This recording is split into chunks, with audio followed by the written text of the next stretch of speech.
Ram. So, welcome to our academic counselor, Professor Ankita Agarwal, ma'am. I am Dr. Sher Singh, Assistant Regional Director, IGNOU Regional Center, Jaipur. So, on behalf of IGNOU Regional Center, Jaipur, I welcome to all students. Ankita, ma'am, may I audible? Yes, sir, audible. Yes, thank you, ma'am. So, dear students, as you know, we are going to start the counseling sessions for theory courses of PGD ECFE program. As you know, this is the PG diploma program, and university provides minimum 1 year duration for completion the program and maximum duration 3 years. So you can complete the programs by using the maximum duration, but we are suggesting to you to complete the program in minimum duration, that is 1 year. As far as for structure of the program, there are 5 theory courses. Number one, MCD 001, that is a course code for which we are starting the counseling session, and course title is Deployment of the Child Worth to 8 years. And second theory course code MCT 002, that is Curriculum and Pedagogy for Early Years and Foundational Stage. And third course code MCT 003, that is Curriculum and Pedagogy for Early Years and Foundational Stage Education Part 2. Second course is Part 1. And fourth course MCT 004, this is Organizing and Management of Early Years Education Programs. Last theory course, that is MCD 005, Disability and Inclusion. Remaining 3 courses, MCD L001, that is Practicum. Another 2 course like MCDP 001, that is Project Work Intensive 1, and MCDP 002, that is Project Work 2 and Intensive 2. So there are 9 courses, there are 8 courses in your program, 5 theory courses and 3 practical courses. So the structure is available on IGNOU website, and all the information related to your program is available on IGNOU website. Program guide is also available. We have already sent the program guide for your ready reference to all students. So please go through the program guide so you can know the structure and other modalities of the program. So welcome in this program, and we also know that this program is being prepared and offered by School of Continuing Education, and this is a professional program which aims to enhance the knowledge base and competencies of professionals and educators who engage with children from birth to 8 years in preschools, pre-primary sections, and early primary classes. And the new education policy 2020 is also focusing on it. So this is very important program, and the counseling sessions will be very useful to understand the course content, the program structure, the assignments, the examination pattern, and other components of your program. So dear students, please attend all the counseling sessions as per schedule, which we have shared to all you through the email.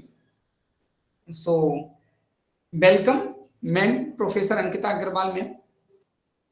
Ankita Agarwal ma'am के बारे में अगर हम बात करें तो Ankita ma'am ने has done PhD in human development, and she is approved academic counselor of IGNOU and also evaluator, and she is associated with IGNOU from last 4 years,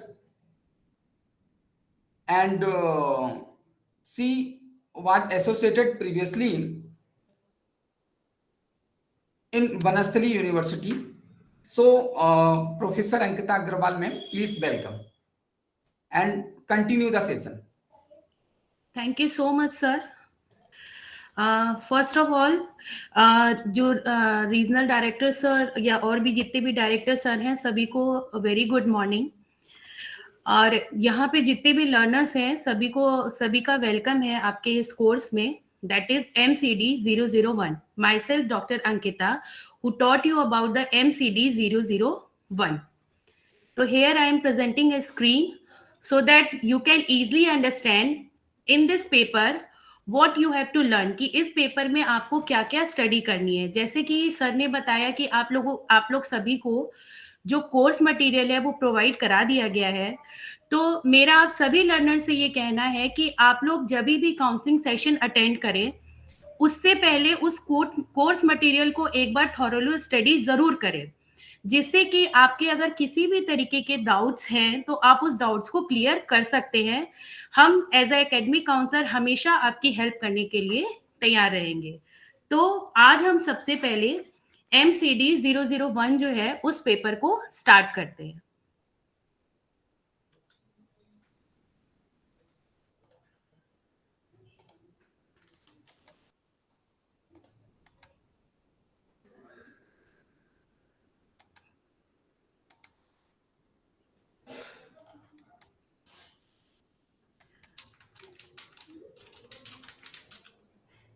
I think सभी को मेरी स्लाइड्स जो है वो विजिबल होगी।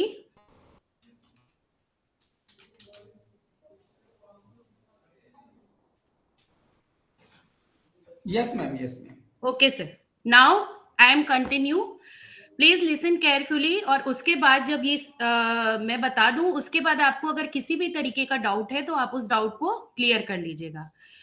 सो जैसा कि सर ने बताया हमारा जो कोर्स है post graduation diploma in early childhood and foundational stage education.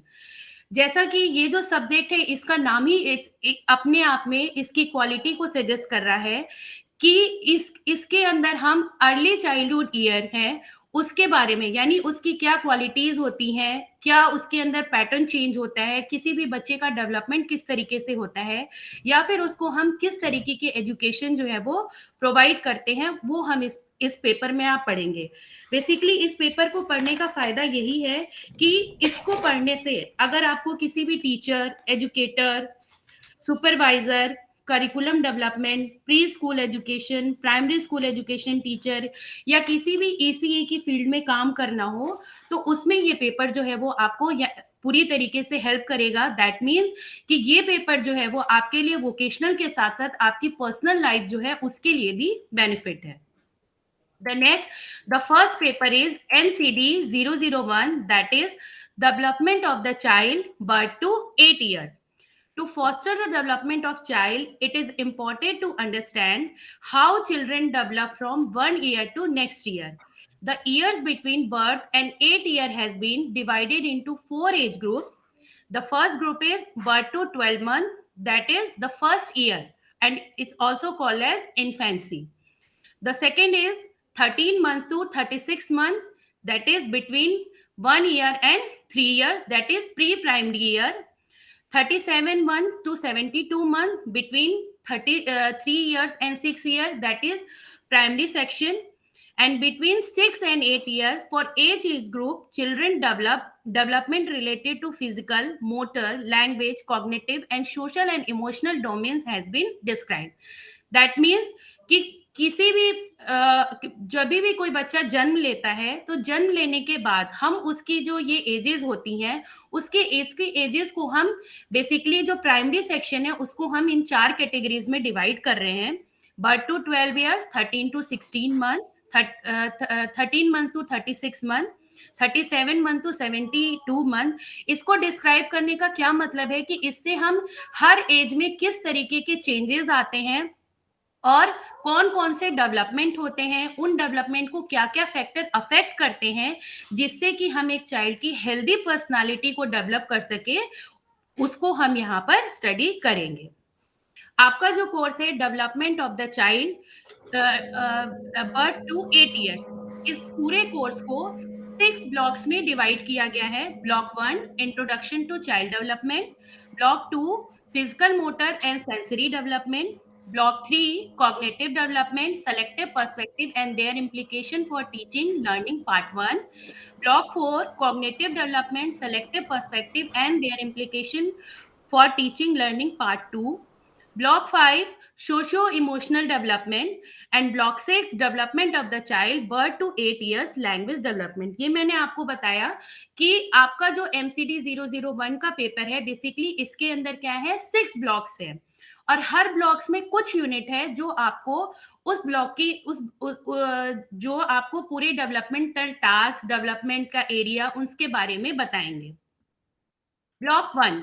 Block 1 introduced some basic concept in the study of child development. It consists of 3 units describing aspects that influence the experience of childhood, basic concept in child development, and principles of development. Block 2 describe prenatal development and care. Prenatal development, prenatal का मतलब जब बच्चा mother के वोम में ही होता है उसको हम बोलते हैं प्रीनेटल डेवलपमेंट। तो जो ब्लॉक 2 है वो बेसिकली क्या डिस्क्राइब करेगा, prenatal development and care. It then traces physical, motor, and sensory development of the neonatal, infant, toddler, preschool, and the child during middle childhood year. It consists of 5 units. Block 3 and Block 4 is about the nature of cognitive and its development from infancy onwards by studying perspective of some selected theories on cognitive development and the implication of these perspectives for teaching learning. A total of 10 units are put together in Block 3 and Block 5. Block 3 and Block 5 में बहुत सारे जो educators होते हैं, उन्होंने जो theorist होते हैं, एजुकेटर्स होते हैं, उन्होंने डेवलपमेंटल एरिया पे जो भी थ्योरीज लिखी हैं, उन थ्योरीज के बारे में हम इसमें पढ़ेंगे और उन थ्योरी को रियल लाइफ में हम कैसे उसको यूज कर सकते हैं बच्चे के ऑलराउंड डेवलपमेंट में, उसके बारे में स्टडी करेंगे। Block 5 describe the socio-economic development from birth to middle childhood year. It details development of self-concept, children emotion, friendship, and socialization in the family. This block has 5 units. Then Block 6 describes development of language, its feature, function, and structure are discussed. This block has 7 units and it also details language development during infancy, toddlerhood, preschool years, and middle childhood year, as well as the relevance of the mother tongue based multilingual education. ठीक है, तो ये basically हम इस paper में 6 unit पढ़ेंगे, 6 blocks हैं, 6 blocks में 30 यूनिट्स हैं जिसमें आपको अलग अलग एरिया के बारे में पढ़ाया जाएगा। Block 1, block 2, block 3, block 4, block 5 and block 6. So here we start our this session with the block 1, जिसमें कि सबसे पहला है unit 1, the experience of childhood. The experience of childhood as the title suggest कि चाइल्डहुड के दौरान किसी भी बच्चे के क्या एक्सपीरियंस होते हैं, जिसमें सबसे पहली चीज है बीइंग अ चाइल्ड। जैसे कि हम सभी जानते हैं कि हर बच्चा जो होता है वो अपने आप में यूनिक होता है। हर बच्चे के अपने एक्सपीरियंसेस एंड कैरेक्टरिस्टिक्स होते हैं जिसको कि सोशियो इकोनॉमिकल कल्चर ये सारी चीजें जो है वो उसको इफेक्ट करती हैं। जैसे कि आपने अपनी डे टू डे लाइफ में भी देखा होगा कि कुछ बच्चे बहुत चीयरफुल होते हैं, जबकि कुछ बच्चों के अंदर जेलस की क्वालिटी होती है, या कुछ बच्चे जो होते हैं वो आसानी से सबके अंदर मिंगल हो जाते हैं, जबकि कुछ बच्चे जो होते हैं वो उनके अंदर हर तरीके का ट्रेड होता है। दैट मीन्स कि हर चाइल्ड जो है, हर चिल्ड्रन का एक यूनिवर्सल पैटर्न होते हुए भी उनके अंदर चूंकि उनको अलग अलग तरीके का एनवायरनमेंट मिलता है, अलग अलग तरीके का न्यूट्रिशन मिलता है, अलग अलग तरीके के एक्सपीरियंसेस प्राप्त होते हैं। ठीक है। इसी कारण से हर बच्चा जो है वो कॉमन होते हुए भी क्या होते हैं, अलग अलग होते हैं। जो छोटे बच्चे होते हैं उनके अंदर भी फीलिंग्स होती हैं, इमोशंस होते हैं, लेकिन हर बच्चे की अपनी एक क्वालिटी होती है कि वो अपनी फीलिंग्स या अपने इमोशंस को किस तरीके से डिस्क्राइब करते हैं। क्यों? फर्दर यहाँ पर यही बात आ जाएगी कि हर बच्चे को जिस तरीके का बैकग्राउंड मिलता है, उनकी जिस तरीके की जिस तरीके का उनका फैमिली अटैचमेंट होता है, उसी तरीके की उनके अंदर जो क्वालिटी है या जो ट्रेट्स हैं वो उनको दिखाई देते हैं। Children from diverse backgrounds, religions and countries are similar in many ways. यानी कि बच्चे जो होते हैं उनका बैकग्राउंड अलग अलग होता है, उनका रिलीजन अलग होता है, उनकी कंट्री अलग होती है, लेकिन फिर भी वो क्या होते हैं, सिमिलर होते हैं, क्योंकि बच्चों के अंदर कुछ बेसिक क्वालिटी सेम होती है। But many experiences of childhood are universal and inevitable part of growing. However, childhood has a different meaning for every child. यानी हर बच्चे के लिए चाइल्डहुड की जो मीनिंग होती है वो अलग अलग होती है। कुछ बच्चे होते हैं उनको बहुत ही चीयरफुल एटमॉस्फेयर मिलता है, जबकि कुछ बच्चे ऐसे भी होते हैं जिसके कि जैसे फॉर एग्जांपल कुछ बच्चे होते हैं जिनको कि चाइल्डहुड में मदर फादर दोनों का केयर और अटेंशन मिलता है, जबकि कुछ बच्चों को क्या होता है, सेपरेशन के कारण और पेरेंटल जॉब के कारण क्या होता है, दोनों में से किसी एक का मिलता है या दोनों का नहीं मिलता है। तो बेसिकली क्या है कि यही सब चीजें जो होती हैं हर बच्चे को के जो कैरेक्टरिस्टिक्स होते हैं या हर बच्चे की जो क्वालिटी होती है उसको इफेक्ट करती है। The next point is that the socio-cultural context of childhood. That means, as the title suggests, socio-cultural context of childhood. यानी कि किसी भी बच्चे के जीवन में जो उसका सोशियो कल्चर का मतलब यहाँ पर जो उसके कस्टम्स हैं, ट्रेडिशंस हैं, वैल्यूज हैं, बिलीव्स हैं, फैमिली का इकोनॉमिक स्टेटस किस तरीके का है, फैमिली जो है वो रूरल, अर्बन, ट्राइबल किस एरिया में रह रही है, या फिर वो किस तरीके के फैमिली में, जैसे कि न्यूक्लियर फैमिली है, जॉइंट फैमिली है, वो किस तरीके की फैमिली में रह रहे हैं, वो सब सारी चीजें जो हैं वो उसके चाइल्डहुड को अफेक्ट करती है। तो सोशियो कल्चर पॉइंट का मतलब क्या हो गया कि सोसाइटी जो है कि किसी भी बच्चे को किस तरीके का सोसाइटल एनवायरनमेंट मिल रहा है, उसी के अकॉर्डिंग उसको क्या होते हैं, चाइल्डहुड एक्सपीरियंसेस जो है प्राप्त होते हैं। जैसे कि सपोज अगर कोई बच्चा जो है वो रूरल एरिया में रह रहा है, तो रूरल एरिया का जो कल्चर होगा, वहां जिस तरीके की फैसिलिटीज होंगी, उसकी अपब्रिंगिंग उसी तरीके की होगी। लेकिन अगर कोई बच्चा बड़ी सिटी में रह रहा है या मिडिल सिटी में रह रहा है, तो उसकी अपब्रिंगिंग या उसके अंदर जो क्वालिटी ट्रेट्स होंगे वो उसी तरीके के होंगे। तो सोशो इकोनॉमिक कल्चरल में सबसे पहला पॉइंट जो आता है that is gender. As the नाम सजेस्ट, जेंडर कि हमारे कल्चर में जो जेंडर होता है उससे भी बच्चे के अंदर किस तरीके के ट्रेट्स आते हैं, उसके अंदर किस तरीके की क्वालिटीज होती हैं, वो अफेक्ट करती हैं। जनरली पहले के टाइम में ऐसा देखा जाता था कि जो बॉयज होते थे उनको हर तरीके की फैसिलिटी ज्यादा दी जाती थी एज कंपेयर टू गर्ल। लेकिन अगर आज के कंटेक्स्ट में हम बात करें तो बॉय और गर्ल में फैमिलीज जो होती हैं, कुछ फैमिलीज को छोड़ के वो बॉयज और गर्ल में किसी भी तरीके का डिफ्रेंसिएशन नहीं करती हैं। और इस जेंडर में भी एक चीज फैमिली के अंदर ये मैटर करती है कि फैमिली का सोशियो इकोनॉमिक क्लास किस तरीके का है। कई बार क्या देखा गया है कि अगर फैमिली जो है वो वेल मेंटेन्ड है, उनके अंदर वो हाई इनकम ग्रुप में बिलोंग करते हैं, तो वो लड़के और लड़की की एजुकेशन में किसी तरीके का फर्क नहीं करते हैं। बट अगर फैमिली जो होती है उनके अंदर जैसे कि उनके अंदर मिडिल क्लास में है या लोअर क्लास में है, तो फिर वो बॉयज को ज्यादा प्रेफरेंस देते हैं एजुकेशन के लिए या उनको किसी भी तरीके की ट्रेनिंग के लिए, कि ताकि बच्चे जो लड़का जो है वो आगे जाकर ग्रो करे। तो ये जेंडर जो है वो इस बात पे जेंडर जो है वो किसी भी बच्चे के डेवलपमेंट को अफेक्ट करेगा कि उस फैमिली में जेंडर को लेकर क्या किस फैमिली के जो मेंबर है उनका पर्सपेक्टिव होता है। दूसरा है social class. As you know, generally we have 3 social class: lower income group, middle income group और हायर इनकम ग्रुप. ठीक है.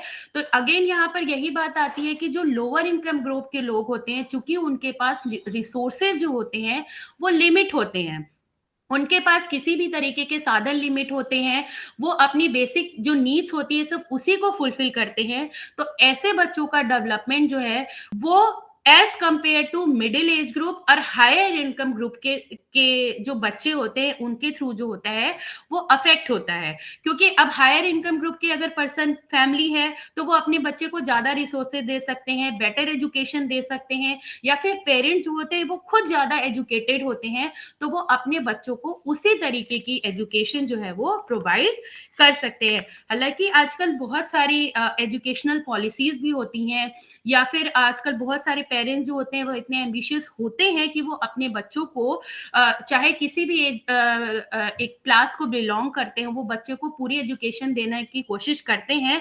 बट कहीं ना कहीं ये जो सोशल क्लास है ये बच्चे के चाइल्डहुड एक्सपीरियंसेस को इफेक्ट करता है. The third point is religion. इसमें सोशल क्लास में एक चीज हम इसमें ये भी देख सकते हैं कि चाइल्ड लेबर. कई बार क्या होता है कि अगर फैमिली जो होती हैं वो लोअर क्लास से बिलोंग करती हैं, तो चूंकि उनके पास सोर्स ऑफ इनकम बहुत कम होता है, तो वो अपने बच्चों को छोटे से में ही क्या करते हैं, इनका अर्निंग के लिए लगा देते हैं. जैसे सपोज कई जगह पर जहां पर बहुत बड़ी बड़ी फैक्ट्रीज होती हैं, तो वहां पर क्या करते हैं कि पेरेंट्स तो खुद वर्किंग होते हैं और बच्चों को भी साथ साथ क्या करते हैं, छोटी ही एज में वर्क के लिए लगा देते हैं. तो ऐसी कंडीशन में क्या होता है कि बच्चों का जो डेवलपमेंट होता है वो कहीं ना कहीं अफेक्ट होता है. यानी जो उनके पढ़ने खेलने की उम्र होती है उस उम्र में भी वो क्या करते हैं, वर्क करने लगते हैं, उनके ऊपर रिस्पॉन्सिबिलिटीज और लाइबिलिटीज ज्यादा आ जाती हैं. तो ऐसी कंडीशन में उनका डेवलपमेंट जो है वो अफेक्ट होता है. तीसरी चीज है रिलीजन.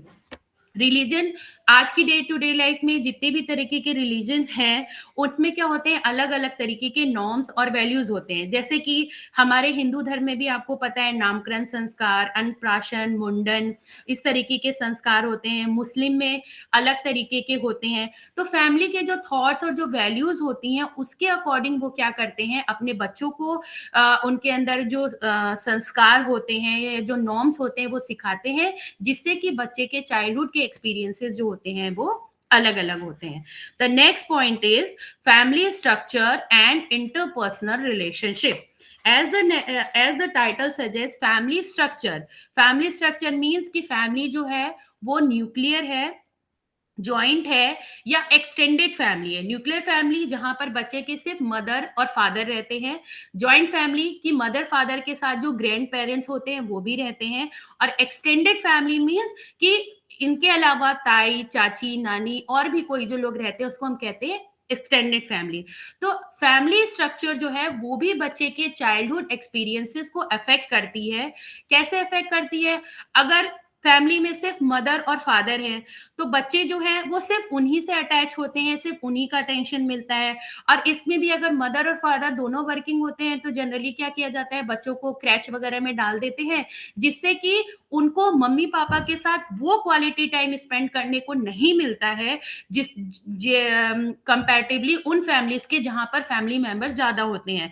अगर फैमिली ज्वाइंट होती है तो उसमें क्या होता है कि पेरेंट के अलावा ग्रैंड पेरेंट्स होते हैं, तो वो भी क्या करते हैं, साथ साथ बच्चे की केयर टेक कर लेते हैं, उनको अपने एक्सपीरियंसेस शेयर करते हैं, जिससे कि बच्चे का जो चाइल्डहुड का एक्सपीरियंस होता है वो अलग हो जाता है.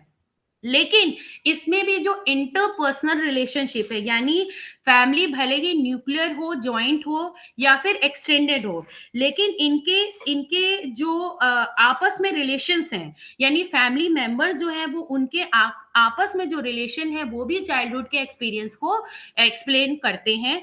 क्योंकि अगर फैमिली में बहुत सारे मेंबर्स हैं, अगर उनमें आपस में लव होती है, बॉन्डिंग होती है, शेयरिंग होती है, केयरिंग होती है, तो बच्चे जो होते हैं वो उसी चीज को परस्यू करते हैं. आपने भी देखा होगा, हमने अपनी फैमिली हमारी फैमिली में जिस तरीके के लोग हैं, जिस तरीके के वहाँ का एनवायरनमेंट होता है, उसी तरीके का क्या होता है कि हम वही चीजें जो है हम भी सीखते हैं। लेकिन अगर फैमिली में ज्यादा लोग हो या कम लोग हो, लेकिन उनके आपस में क्या हो, लव ना हो, शेयरिंग ना हो किसी तरीके की, तो क्या होता है, उनके एक्सपीरियंसेस जो होते हैं वो फिर अलग तरीके के होते हैं। The next point is ecological context. Ecological context means ecological context means type of food eaten, clothing, occupation, and division of tasks and responsibilities between men and women. Or rural, urban or tribal areas are different the environment. यानी जो बच्चा है उसको किस तरीके का ecological context मिल रहा है, वो किस तरीके के एनवायरनमेंट में रह रहे हैं, उनका किस तरीके का स्टेटस है, उनके किस तरीके की सराउंडिंग्स हैं, वो भी क्या करती हैं, उनके जो उनका जो चाइल्डहुड का एक्सपीरियंस है उसको अफेक्ट करती हैं। जैसे कि अगर कोई बच्चा जो है वो ट्राइबल एरिया से बिलोंग करता है, लेकिन ट्राइबल एरियाज जो होते हैं वो क्या होते हैं, उनके लिए कहते हैं कि उनको नॉलेज किसी तरीके की कम होती है, या उनका आउटर एनवायरनमेंट से बहुत ही मिनिमल कॉन्टेक्ट होता है। तो ऐसे जो बच्चे होते हैं उनको सोसाइटी में कैसे रहना है, किस तरीके से अडॉप्ट करना है, उस चीज की उनको एक्सपीरियंस नहीं होता है। जबकि अगर ऐसे बच्चे जो कि बड़े सिटीज में रह रहे हैं, तो क्या होता है कि उनके अंदर एक्सपीरियंसेस अलग तरीके के होते हैं, उन्होंने शुरू से उसी चीज को देखा हुआ होता है, तो उनकी क्या अडेप्टेशन या ग्रोथ और डेवलपमेंट जो है वो उनका उसी तरीके का होता है। So children have many characteristics. In sum up, children have many characteristics in common such as curiosity, desire to explore, playfulness, fantasy, and imitation of adult. Many of the childhood experiences are universal. बहुत सारे childhood experiences universal होते हैं, yet each child experiences childhood in a different manner because of different socio-cultural setting. कि बच्चों को अलग अलग setting socio cultural मिलती है, इसके कारण से क्या होता है, उनके सबके एक्सपीरियंसेस जो होते हैं वो अलग अलग होते हैं। द फर्स्ट फैक्टर मैंने आपको बताया gender, boys are given more important than girls and this result in discrimination against girls in matters of food, clothing, education, and love and attention of parents. The second is social class to which the child belongs determine the facilities and opportunities available to his or her. The third point is religion, provide values, attitudes, and belief that outline a code of conduct for the child. The family is the nucleus of the child's life and has a great influence of his or her life. The next point is the type of family the child lives in, and the interaction among the family member influences her development. The next point is ecology.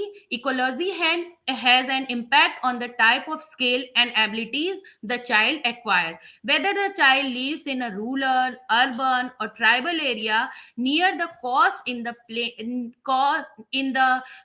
in the hilly region, or a desert, determine her lifestyle to a large extent. So here we end up with our unit 1. I think you all understand the unit 1. The second unit is basic concept in child development, कि child development जो है उसको वो आपने इससे पहले वाले chapter में क्या पढ़ा कि जो चाइल्ड होते हैं वो उनके चाइल्डहुड के एक्सपीरियंसेस जो होते हैं वो अलग अलग होते हैं, और वो किस कारण से अलग होते हैं, उनको जिस तरीके का फैमिली एनवायरनमेंट मिलता है, जिस तरीके का उनको कल्चर मिलता है, जिस तरीके का उनका सोशो इकोनॉमिक क्लास होता है, बैकग्राउंड होते हैं, फैमिली में पर्सन के इंटरपर्सनल रिलेशंस होते हैं।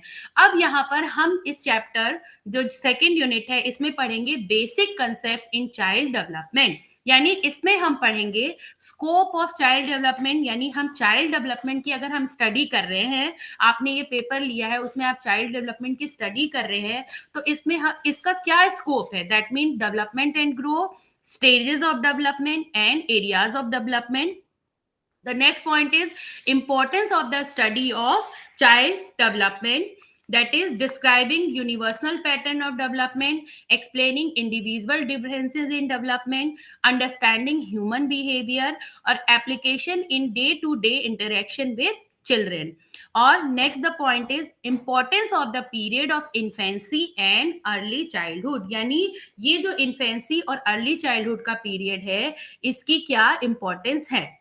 ठीक है, तो यहाँ हम सबसे पहला पॉइंट जो है वो हमारा स्टार्ट करते हैं scope of child development. Scope of child development का मतलब क्या है कि why we as a child development, क्यों हमें इस चाइल्ड डेवलपमेंट के फील्ड को स्टडी करने की जरूरत है. The first point is development and growth. Development and growth as the generally हम क्या सोचते हैं, डेवलपमेंट एंड ग्रोथ जो है वो एक ही टर्म है, ठीक है, लेकिन डेवलपमेंट एंड ग्रोथ दोनों के अंदर बहुत डिफरेंस होता है. Development refers to all quantitative and qualitative changes in the individual that are long lasting, orderly and progressive. Development का मतलब क्या होता है, जैसे कि अगर कोई भी एक छोटा बच्चा लेते हैं, ठीक है. हाँ, सॉरी टू इंटरप्ट, बट मैं ये पूछ रही थी कि जैसे हमने यूनिट फर्स्ट कंप्लीट कर लिया, तो इससे जुड़े हुए क्वेश्चंस अभी हम लोग पुट कर सकते हैं या फिर पूरा आप कंक्लूजन के बाद ही लोगे? एक बार हम लोग इस यूनिट को पहले एक जो ब्लॉक है इस ब्लॉक को हम लोग कंप्लीट कर लेते हैं. आप लोग इसको फर्दर स्टडी करिए, उसके बाद आपके जो भी क्वेरीज है, जो क्वेश्चंस है, वो आप मेरे से पूछ लीजिएगा. अच्छा, तो वो अभी आज के सेशन में नहीं करेंगे हम लोग? आज के सेशन में हमारे पास जितना टाइम रहेगा हम बिल्कुल उसको कवर अप कर लेंगे. Okay ma'am, okay. So the growth, सबसे अगर हम ग्रोथ की बात करते हैं, ग्रोथ का मतलब क्या होता है, जिसको कि हम मेजर कर सकते हैं. जैसे कि बच्चा होता है, उसको हम कहते हैं ये इतने इंच लंबा हो गया, या इतनी लंबाई इसकी बढ़ गई, इतनी इसकी चौड़ाई बन गई, दैट इज ग्रोथ. और उन ग्रोथ के कारण उसकी जो फिजिकल एक्टिविटीज में जो चेंजेस आते हैं उसको हम क्या कहते हैं, development. So the growth refers to physical increase in the size of the body, increase in weight, height, or and the size in internal organ is growth. But the development refers to all qualitative and quantitative changes in individual are long lasting, orderly and progressive. So इसका क्या मतलब हुआ कि जो growth है, growth is only one aspect. Growth is only one aspect, but development continue even after the growth. जो growth है अगर वो रुक भी जाती है, लेकिन डेवलपमेंट जो होता है वो लॉन्ग लास्टिंग चलता रहता है. जैसे कि एक छोटा बच्चा है वो धीरे धीरे बढ़ता है, लेकिन एक एज के बाद जाके क्या होता है, हाइट जो होती है वो रुक जाती है, लेकिन उसके कारण जो हमारी बॉडी में जो चेंजेस आते हैं वो क्या होते हैं, चेंज जो होते हैं वो धीरे धीरे हो जाते हैं. Development continue even when physical changes are not visible. Physical growth slow down considerably after adolescence. जो फिजिकल ग्रोथ होती है वो एडोलेसेंस के बाद क्या होती है, धीरे धीरे कम हो जाती है, बट डेवलपमेंट जो है वो नहीं डेवलपमेंट जो है वो नहीं होता है. There is development in the complexity of through and social skill and as also in the use of language. यानी कि कोई भी एरिया, जैसे कि अभी आप पढ़ेंगे आगे कि डेवलपमेंट के कई एरिया होते हैं, कॉग्निटिव, फिजिकल, मोटर, सोशल, ठीक है. तो हर एरिया में डेवलपमेंट जो है वो लॉन्ग लास्टिंग क्या है, चलता रहता है. अब हम यहाँ पे बात करते हैं stages of development. The stages of development, the human life span has been divided into stages. Infancy, that is the human lifespan is divided into 5 stages. Infancy, birth to 2 years, preschool years 2 to 6 years, middle childhood years 7 to 8 years, 7 to 12 years, adolescence 12 to 18 years, and adulthood 18 years onwards. यानी 18 year से आगे का जो time होता है उसको हम adolescence बोलते हैं, ठीक है. अडल्टहुड के बाद आ जाता है. तो सबसे पहले अगर हम बात करते हैं, the first period is that is infancy, birth to 2 year, ठीक है. तो जैसा कि आपको पता है कि जो बर्थ टू 2 ईयर्स का टाइम होता है, इसके अंदर बच्चे जो होते हैं, बच्चे का जब जन्म होता है उसके बाद क्या होती है, उसके अंदर रैपिडली ग्रोथ होते हैं, डेवलपमेंट होती हैं, उनकी एबिलिटीज जो है वो इंक्रीज होती हैं. और इस इन्फेंसी एज के बाद बच्चे जो होते हैं वो वॉक करना, रन करना, या अपनी उनकी जो नीड्स होती हैं उसको वर्बली बोलना, थोड़ा बहुत अपने से खाना जो होता है या मूव करना वो शुरू कर देते हैं. The second phase is 12 to 12 years of age. 12 to 12 years as जो होता है ये बहुत ही रैपिड ग्रोथ और डेवलपमेंट का एज होता है, और इस समय बच्चे जो होते हैं वो अपनी बॉडी पार्ट्स को पूरी तरीके से मूव कर सकते हैं, मोर इंडिपेंडेंट हो जाते हैं, बाहर के कांटेक्ट में आते हैं, क्योंकि देखिए 2 to 6 इयर्स का जो टाइम होता है उसमें जनरली 3 इयर्स के बाद जो होते हैं वो बच्चे जब प्ले ग्रुप में जाना सीखते हैं तो वो थोड़ी सी एजुकेशन को भी एक्वायर करना सीखते हैं और बहुत ही मैच्योर होने लगते हैं, कई चीजों को समझने लगते हैं। द पीरियड ऑफ चाइल्डहुड, यानी ये जो चाइल्डहुड का टाइम है, the period of childhood divided into 2 stages, the period of early childhood that is 2 to 6 year and middle childhood 7 to 8 years. तो इसके अंदर भी बच्चे क्या होते हैं, उनका ग्रोथ और डेवलपमेंट बहुत तेजी से होता है। वो अब अगर हम 2 to 6 ईयर्स की बात करते हैं तो उनके अंदर लर्निंग आ जाती है, टाइम टू टाइम जो है वो इंडिपेंडेंट होना सीखते रहते हैं। और अगर हम 7 to 12 ईयर्स की बात करें तो बच्चे जो होते हैं वो ऑलमोस्ट सेकेंड और थर्ड क्लासेस में होते हैं, तो वो छोटे छोटे हाउस जो कोर्स होते हैं, घर के काम होते हैं, उसमें हेल्प करने लगते हैं, उनका इंटरेस्ट दिखने लगता है कि उनका किस तरफ जो है वो इंटरेस्ट होता है, और वो दूसरों से कोऑपरेट करना भी सीखने लगते हैं। The next stage is referred to as the period of adolescence. The adolescent period is 12 to 18 years of age. इस एज को प्यूबर्टी एज की तरह रेफर किया जाता है, क्योंकि इसके अंदर जो होता है इस एज में फिजिकल ग्रोथ बहुत तेजी से होता है, ठीक है। और इस समय जो बच्चे होते हैं वो पूरी तरीके से इंडिपेंडेंट होने लगते हैं। एडोलेसेंस एज जो होती है वो हर पर्सपेक्टिव से किसी भी बच्चे के लिए बहुत ज्यादा इंपॉर्टेंट फेज होता है। एजुकेशनल वोकेशनल कोर्सेज वो ज्वाइन करने लगते हैं, और कई बार क्या होता है कि उनके अंदर जो फिजिकल चेंजेस होते हैं, उस फिजिकल चेंजेस के कारण उनके माइंड में कई तरीके के प्रॉब्लम्स हैं, या वो सोसाइटी में अपने आप को फेस करने में भी कई बार प्रॉब्लम जो है वो फेस करते हैं। And the last phase is after the age of 18 year the individual is refer to an adult, यानी 18 इयर्स के बाद जो होते हैं वो उनको हम अडल्ट की तरह कर रहे हैं, यानी बच्चों के अंदर क्या होता है, फिर वो बच्चे से सीधे जो होते हैं वो अडल्ट एज में आ जाते हैं। तो ये क्या है, इनका ग्रोथ एंड डेवलपमेंट है, उसके थ्रू क्या होता है कि बच्चों के अंदर जो है वो चेंजेस दिखाई देते हैं।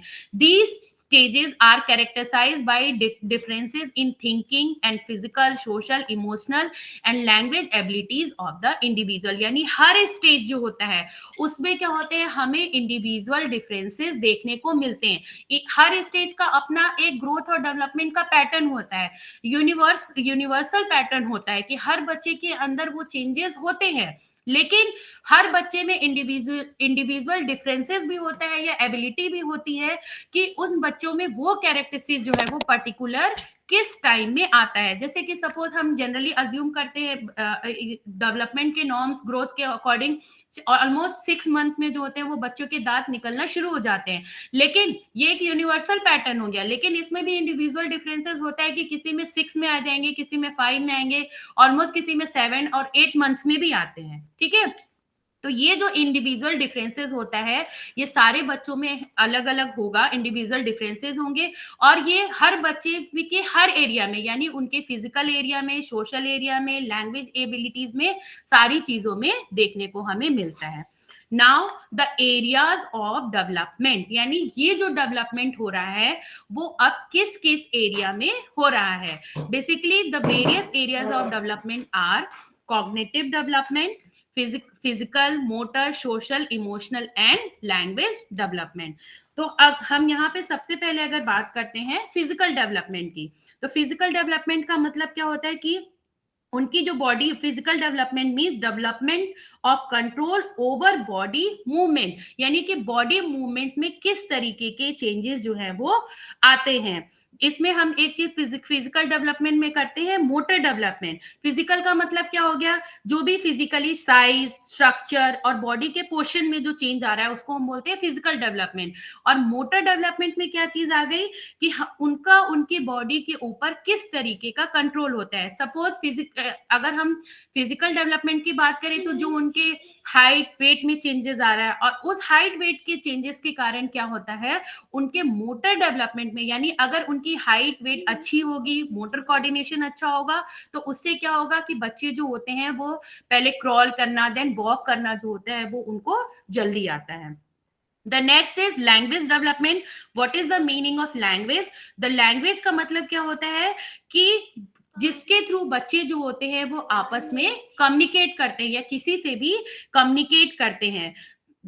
Language development refers to those changes that make it possible for an infant who in the early month uses crying for communication to learn words and then sentences to converse fluently. यानी language development का मतलब क्या हुआ, वो ability जिसके through वो पहले सिर्फ रो के अपनी फीलिंग्स को बताते हैं, फिर धीरे धीरे वर्ड्स में बताते हैं और उसके बाद क्या होता है वो उसको सेंटेंसेस में बताते हैं.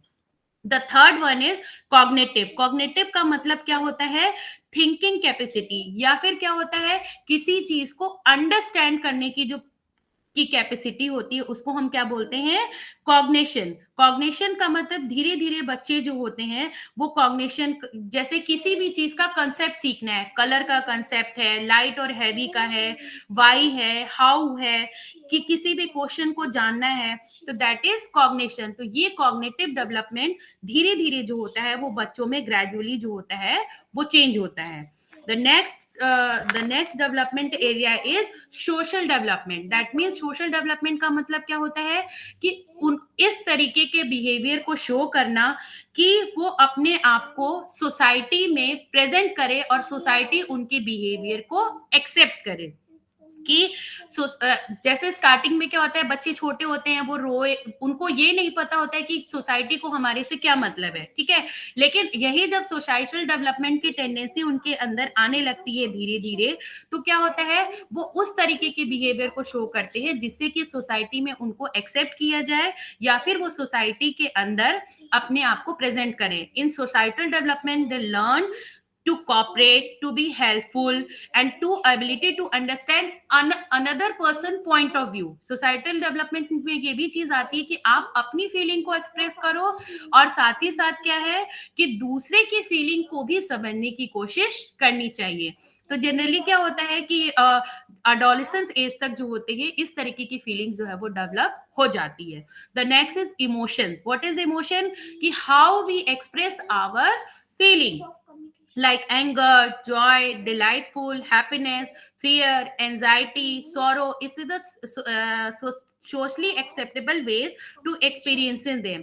As the child grow and become aware of क्या उनके लिए एक्सेप्टेबल बिहेवियर है और क्या उनके लिए एक्सेप्टेबल नहीं है, वो उस चीज को क्या करते हैं, कैसे उनको एक्सप्रेस करना है, वो उस चीज को धीरे धीरे सीखते हैं. तो दैट इज इमोशनल बिहेवियर. एक चीज इमोशनल बिहेवियर में आती है personality. What is personality?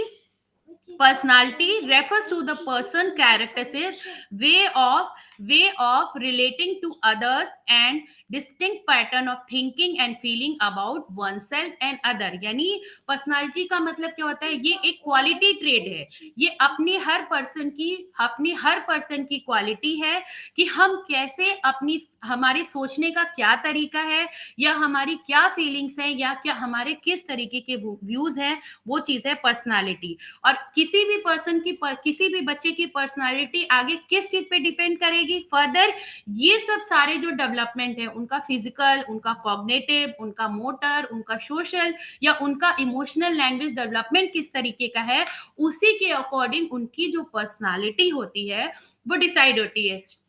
Suppose example, किसी भी बच्चे का अगर कोई एक डेवलपमेंटल एस्पेक्ट जो है वो पूरा नहीं है या वो फुलफिल नहीं हो पाया, सपोज किसी बच्चे के अंदर कोई फिजिकल डिसेबिलिटी है, ठीक है, तो क्या होगा उसकी पर्सनालिटी के अंदर हो सकता है कि कोई एक ट्रेड जो है वो मिसिंग हो, जैसे कॉन्फिडेंट का ट्रेड मिसिंग हो, या फिर अगर उसका लैंग्वेज डेवलपमेंट प्रॉपर ना हो पाए हो तो क्या होगा उसके अंदर वो फीलिंग तो नहीं आ पाएगी ना अपने वे को एक्सप्रेस करने का, ठीक है. तो जो पर्सनालिटी है वो भी वो जो है वो बाकी के जितनी डेवलपमेंट है उसके ऊपर डिपेंड करती है.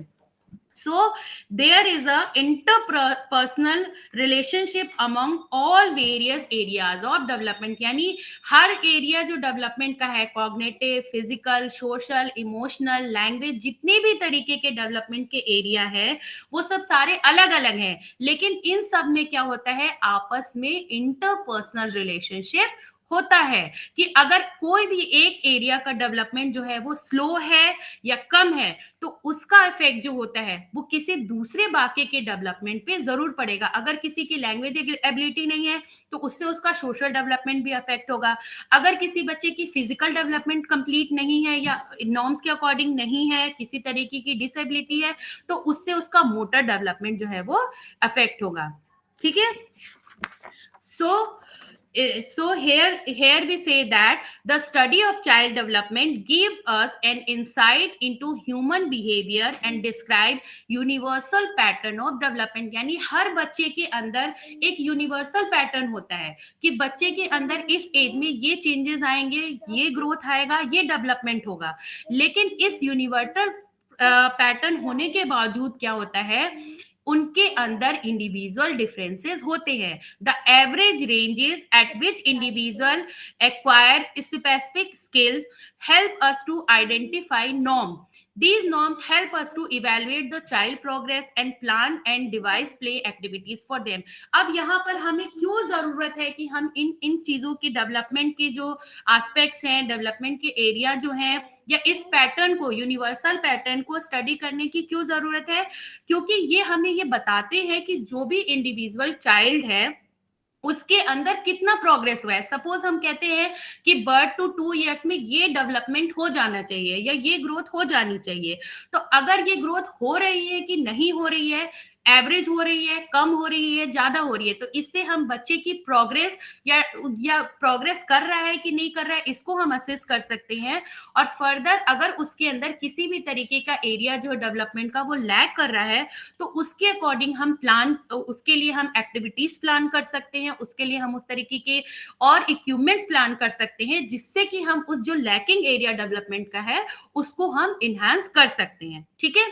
तो individual differences among child help us to appreciate that every child is unique. यानी ये जो इंडिविजुअल डिफरेंसेस हैं इसी से हम ये बता सकते हैं कि हर बच्चा जो है वो अपने आप में यूनिक होता है। कुछ बच्चे जो होते हैं वो 4 ईयर तक की एज तक पूरी इंटर से इंडिपेंडेंट होते हैं, सेल्फ स्टडी करने लगते हैं, उनको तो उसका रीजन है, फिर वही अगेन वही बात होगी, रीजन क्या है कि उनको जिस तरीके का क्लास मिल रहा है, उनको जिस तरीके का सोशो इकोनॉमिक स्टेटस मिल रहा है, जिस तरीके का फैमिली बैकग्राउंड मिल रहा है, रिलेशनशिप मिल रहे हैं, तो उनके अंदर उसी तरीके की क्वालिटीज जो होंगी वो डेवलप होंगी।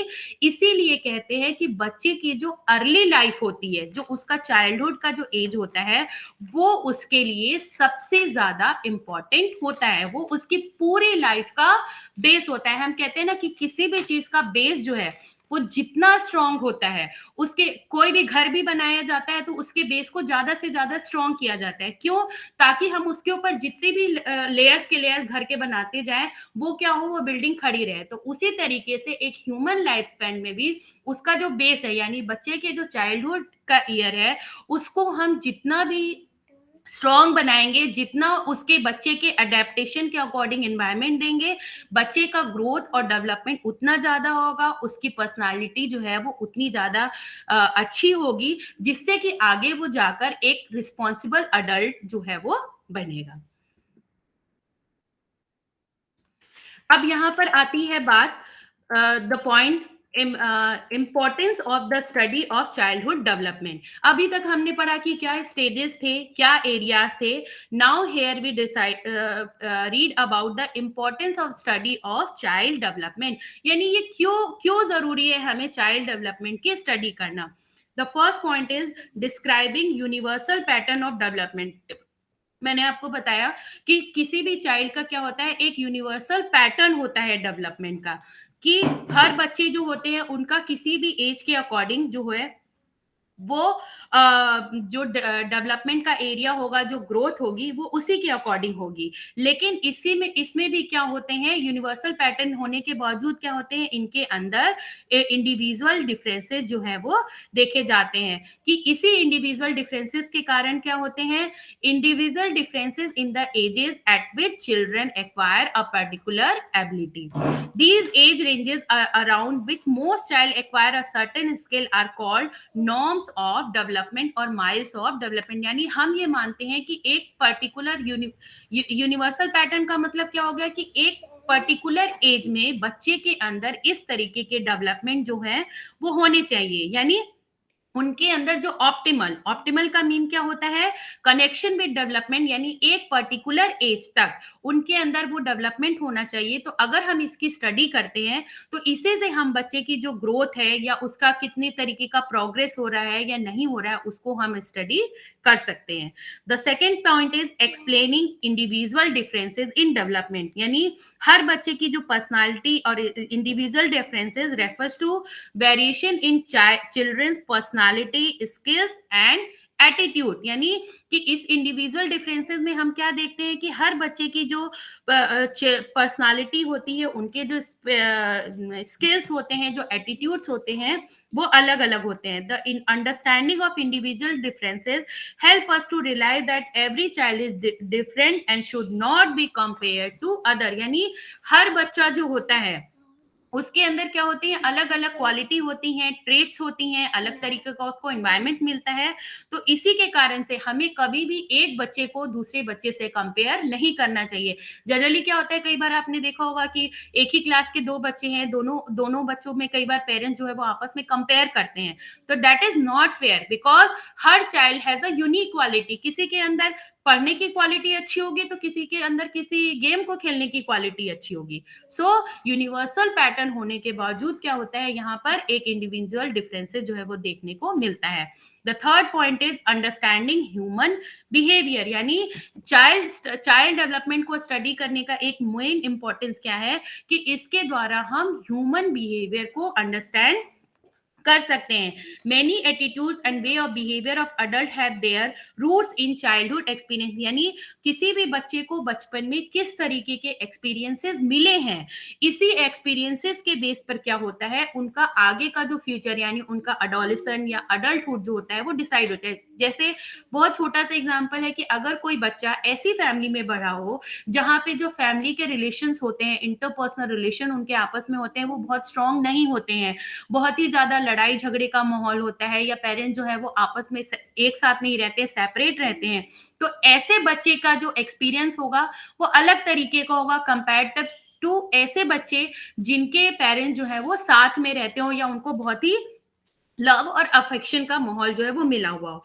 It is also important to remember that behaviour varies from one context to another. यानी हर पर्सन का बिहेवियर जो होता है वो अलग अलग तरीके से होता है। या कई बच्चे ऐसे भी होते हैं जो जैसे कि अगर एक छोटे बच्चे की बात करें तो कई बार क्या होता है कि वो स्कूल में तो बहुत इंट्रोवर्ट नेचर के होते हैं, लेकिन घर आके क्या होते हैं, वो बहुत ही आउटवर्ड हो जाते हैं। ठीक है, तो इस स्टडी के दौरान हम इस तरीके की स्टडी कर सकते हैं कि आखिर क्या रीजन है जिसके कारण से बच्चे जो हैं स्कूल में बहुत ही इंट्रोवर्ट है। इंट्रोवर्ट होने का मतलब अपने आप को रिप्रेजेंट नहीं करना, क्लास में चुपचाप से ऐसे करके बैठ जाना, जबकि घर आके वो स्कूल की सारी एक्टिविटीज को क्या करते हैं, बताते हैं।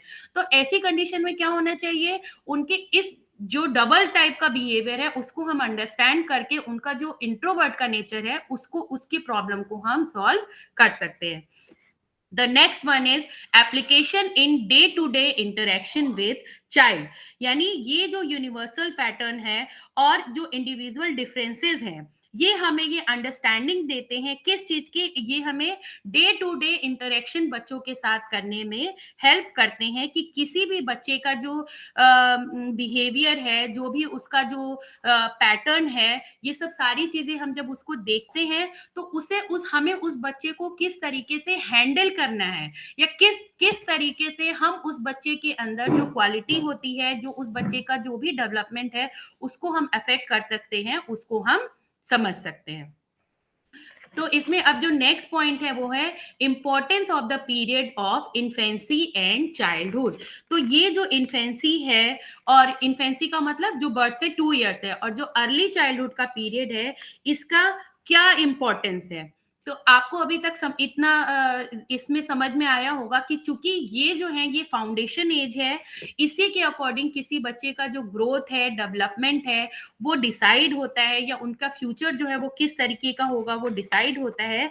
तो इसी कारण से कि हम बच्चे के लिए ज्यादा से ज्यादा अच्छे एनवायरनमेंट को दे सके, ज्यादा से ज्यादा उनके लिए हम अच्छी एक्टिविटीज प्लान कर सके, हमें यहाँ पर इनका ये जो इन्फेंसी और अर्ली चाइल्डहुड का पीरियड है, इसकी इंपॉर्टेंस है। यानी बच्चे को यहाँ पर किसी भी जो इस पीरियड है, इसमें इनके लिए फेवरेबल और अनफेवरेबल जो भी कंडीशन है, वो दोनों कंडीशन जो है, अगर वो अच्छी फेवरेबल कंडीशन मिलती है तो उससे उनका डेवलपमेंट इफेक्ट होता है, अनफेवरेबल कंडीशन मिलती है तो उससे उनका डेवलपमेंट जो है वो अफेक्ट होता है। तो इस ये इंपॉर्टेंस क्या है इस पीरियड की, कि इसी पीरियड में बच्चे के जो बेसिक स्किल्स हैं, जो उसकी बेसिक वैल्यूज हैं, जो बच्चे का बेसिक डेवलपमेंट है वो होता है, उनके सारे डेवलपमेंट के एरिया जो है वो अफेक्ट होते हैं। तो इस पीरियड में अगर बच्चे के ऊपर हम पूरा ध्यान देते हैं, उनके नॉर्म्स, उनके डेवलपमेंट ग्रोथ पैटर्न को समझते हैं, तो हम फर्दर उनके आगे लिए एक अच्छा बेस जो है वो create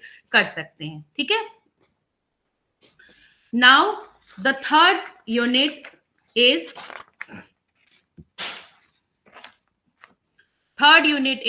the principle of development। principle of development अभी आपने पढ़ा कि हर बच्चे के अंदर ग्रोथ होती है, डेवलपमेंट होते हैं। ठीक है, अब इस किसी भी चीज, कोई भी डेवलपमेंट होता है तो उसका एक प्रिंसिपल होता है। प्रिंसिपल का मतलब क्या होता है कि वो उसी पर्टिकुलर पैटर्न पे चलते हैं। अब पहली चीज यहाँ पर कि हमें इन प्रिंसिपल्स को स्टडी करने की क्यों जरूरत है, जिससे कि हम ये बता सके कि बच्चे जो हम एक पैरामीटर, इन प्रिंसिपल्स के थ्रू क्या होता है कि हम एक पैरामीटर जो है वो डिसाइड कर देते हैं कि बच्चे का लेवल जो है इस एज, पर्टिकुलर एज में इस तरीके का होगा, और अगर ये कोई चीज लैकिंग है तो हम उसको किस तरीके से इंक्रीज कर सकते हैं। तो जो प्रिंसिपल्स है वो क्या क्या होते हैं, direction of development, rate of development, differentiation and integration, and critical period. So the first principle is the principle of the direction of principle। किसी भी बच्चे के अंदर जो फिजिकल और मोटर डेवलपमेंट होता है, बेसिकली ये 2 डायरेक्शंस में होता है। सबसे पहला डायरेक्शन जो होता है वो होता है हेड टू टेल का डायरेक्शन, यानी सबसे पहले उनका जो अपर बॉडी पार्ट है, यानी अपर बॉडी पार्ट में भी जो उनका हेड का पार्ट है, देन उसके बाद उनके शोल्डर का पार्ट, एंड देन उनका जो लोअर लिम्ब का पार्ट है वो डेवलप होता है। जैसे कि जो बच्चे जब जो मदर के वूम में होते हैं तब भी उनका जो पहले उनका सर जो होता है वो डेवलप होता है। सर जो होता है इसी से बच्चे का बाकी बॉडी के कंपैरिजन में क्या होता है, बड़ा होता है।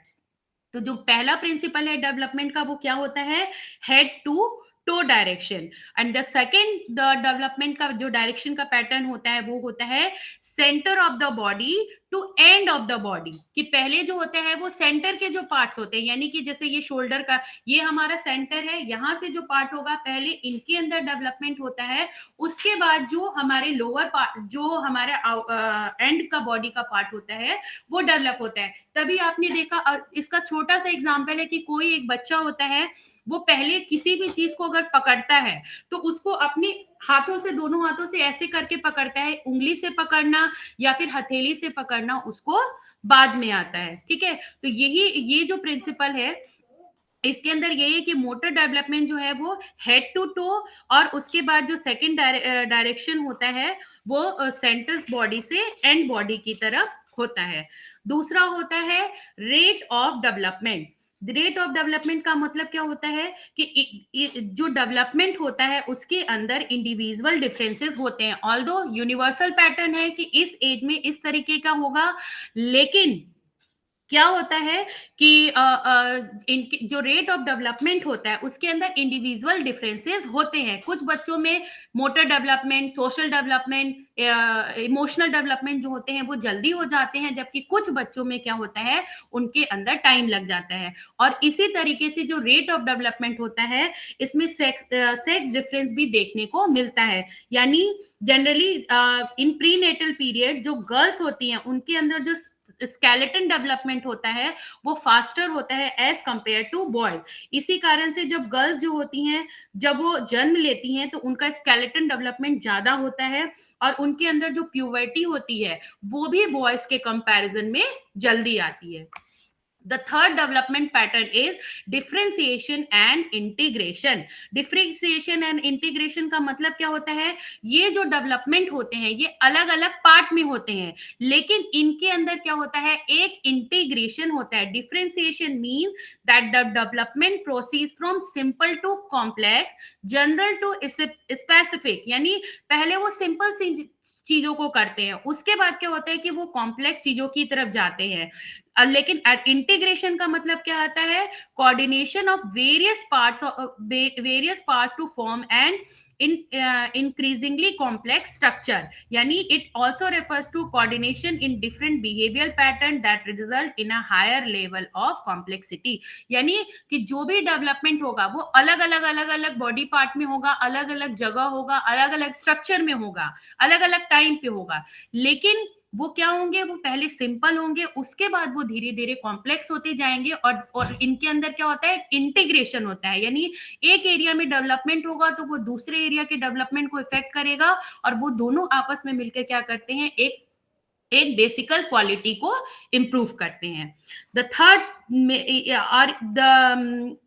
और ये जो प्रिंसिपल है डिफरेंशिएशन एंड इंटीग्रेशन का, ये हर एरिया और डेवलपमेंट में दिखाई देता है कि चाहे कॉग्निटिव डेवलपमेंट हो, चाहे किसी भी तरीके का डेवलपमेंट हो। जैसे कि अगर एक हम सिंपल सी बात करते हैं कि कोई चिल्ड्रन है, उस बच्चा जो है वो वॉक करना सीखता है, ठीक है, तो जैसे जैसे वो वॉक करना सीखेगा वो ओल्डर होता जाएगा तो उस वॉकिंग के डिफरेंट पैटर्न है, जैसे कि हुपिंग, रनिंग, स्किपिंग, ये सब चीजें जो है वो धीरे धीरे सीखता जाएगा। आपने देखा जैसे छोटा बच्चा होता है पहले से वो क्रॉल करता है, क्रॉल करने के बाद वो खड़ा होता है, खड़ा होने के बाद वो एक एक स्टेप लेता है, देन वो वॉक करना सीखता है। तो ये क्या हो रहा है, वो सिंपल से कॉम्प्लेक्स की तरफ जा रहा है। और इस वॉक करने में भी क्या होगा, फिर उसको वॉक करने के भी जो कई और पैटर्न है, जैसे कि स्किपिंग करना है, हुपिंग करना है, जंप करना है, तो ये सब चीजें जो है वो उसको धीरे धीरे आने लगती हैं। नेक्स्ट इसमें है the critical period. What is the meaning of critical period? Critical और sensitive period it that time period of life when an environmental influences has its great impact on the development of the child. During this period, specific experiences affect the development of the child that they do at other time. मतलब critical period का मतलब कि हर development के लिए या हर बच्चे के हर एक डेवलपमेंटल टास्क के लिए एक क्रिटिकल टाइम होता है और उस क्रिटिकल टाइम में यानी एक समय होता है, और अगर उस पर्टिकुलर समय में किसी भी बच्चे को एप्रोप्रिएट एनवायरनमेंट मिलते हैं, उसको एप्रोप्रिएट टास्क मिलते हैं, तो उससे क्या होता है, हम उस बच्चे के डेवलपमेंट को ज्यादा बेटर कर सकते हैं। जैसे कि ये प्री नेटल डेवलपमेंट हो, चाहे प्री नेटल का मतलब जब बच्चा वूम में ही हो, और पोस्ट नेटल का मतलब वूम से बाहर होता है, ठीक है। तो ये जो क्रिटिकल पीरियड होते हैं, अगर इस पर्टिकुलर टाइम में यानी उस पर्टिकुलर ईयर में अगर हम बच्चे को उसी तरीके की फैसिलिटेशन देते हैं तो क्या होता है, उनका डेवलपमेंट जो है या उनके लर्निंग जो है उसको हम और ज्यादा इंक्रीज जो है वो कर सकते हैं। यहाँ पे सारे ये जो जितने भी डेवलपमेंट होते हैं, इन डेवलपमेंट में आपने पढ़ा जैसे दो चीजें होती हैं, एक होता है हेरिडिटी और दूसरा होता है इन्वायरमेंट, ठीक है। What do you mean by heredity and environment? यानी हेरिडिटी इन्वायरमेंट हम किसको कहते हैं? सपोज कि हेरिडिटी का मतलब क्या होता है कि हमें हमारे जीन्स में जो चीजें मिली होती हैं, जब किसी भी बच्चे को क्या होते हैं, कुछ क्वालिटी ट्रेट्स जीन्स में मिले होते हैं, ठीक है। वो भी क्या करते हैं, उसके कैरेक्टरिस्टिक्स या डेवलपमेंट को अफेक्ट करते हैं। और एनवायरमेंट का मतलब क्या हो गया कि हमें बाहर से जो एटमॉस्फेयर मिल रहा है, जैसे हम कहते हैं कुछ बच्चे जो होते हैं ना बायबॉर्न इंटेलिजेंट होते हैं। बायबॉर्न इंटेलिजेंट होने का मतलब क्या होता है, उनके हेरिडिटी या उनके जीन्स में जो है वो उस तरीके के क्वालिटी ट्रेट जो है वो आ रहे हैं। ठीक है, तो ये जो क्रिटिकल पीरियड ऑफ टाइम है, इसमें बच्चे को जिस तरीके की हेरिडिटिकल ट्रेट्स होते हैं और जिस तरीके का उनको एनवायरनमेंट मिलता है, उसके अकॉर्डिंग ही उनका उस क्रिटिकल पीरियड में, जैसे अगर कोई बच्चा है, सपोज उसकी लर्निंग की एज है वो 3 इयर्स का है, उस अगर आप 2 साल का बच्चा है उसको आप एबीसीडी समझाओगे तो वो उसका क्रिटिकल पीरियड नहीं है, क्योंकि वो उस समय उसके वो अंडरस्टैंडिंग नहीं है। लेकिन वही अगर एक 3 इयर्स का है, 4 इयर्स का बच्चा है, आप उस समय उसको कोई चीज लिखना पढ़ना सिखाओगे तो उसकी ग्रास्पिंग जो होगी वो ज्यादा होगी। ठीक है, तो इसका मतलब क्या होगा कि जो क्रिटिकल पीरियड है उसी के अंदर हमें बच्चों को समझकर उनको उनको लर्निंग है या इन्वायरमेंटल जो भी फैसिलिटीज जो है वो देनी चाहिए। तो ये तो थे हमारे principles of development. The next चीज यहाँ पर जो है वो है इन्फ्लुएंसेस ऑन डेवलपमेंट, यानी ये जो डेवलपमेंट है इनको क्या क्या चीजें जो हैं वो इफेक्ट करती हैं। तो इन्फ्लुएंसेस ऑन डेवलपमेंट में क्या चीज आ गई, बेसिक 2 चीजें जो हैं वो किसी भी डेवलपमेंट को अफेक्ट करती हैं, that is heredity and environment. What is the meaning of environment and heredity?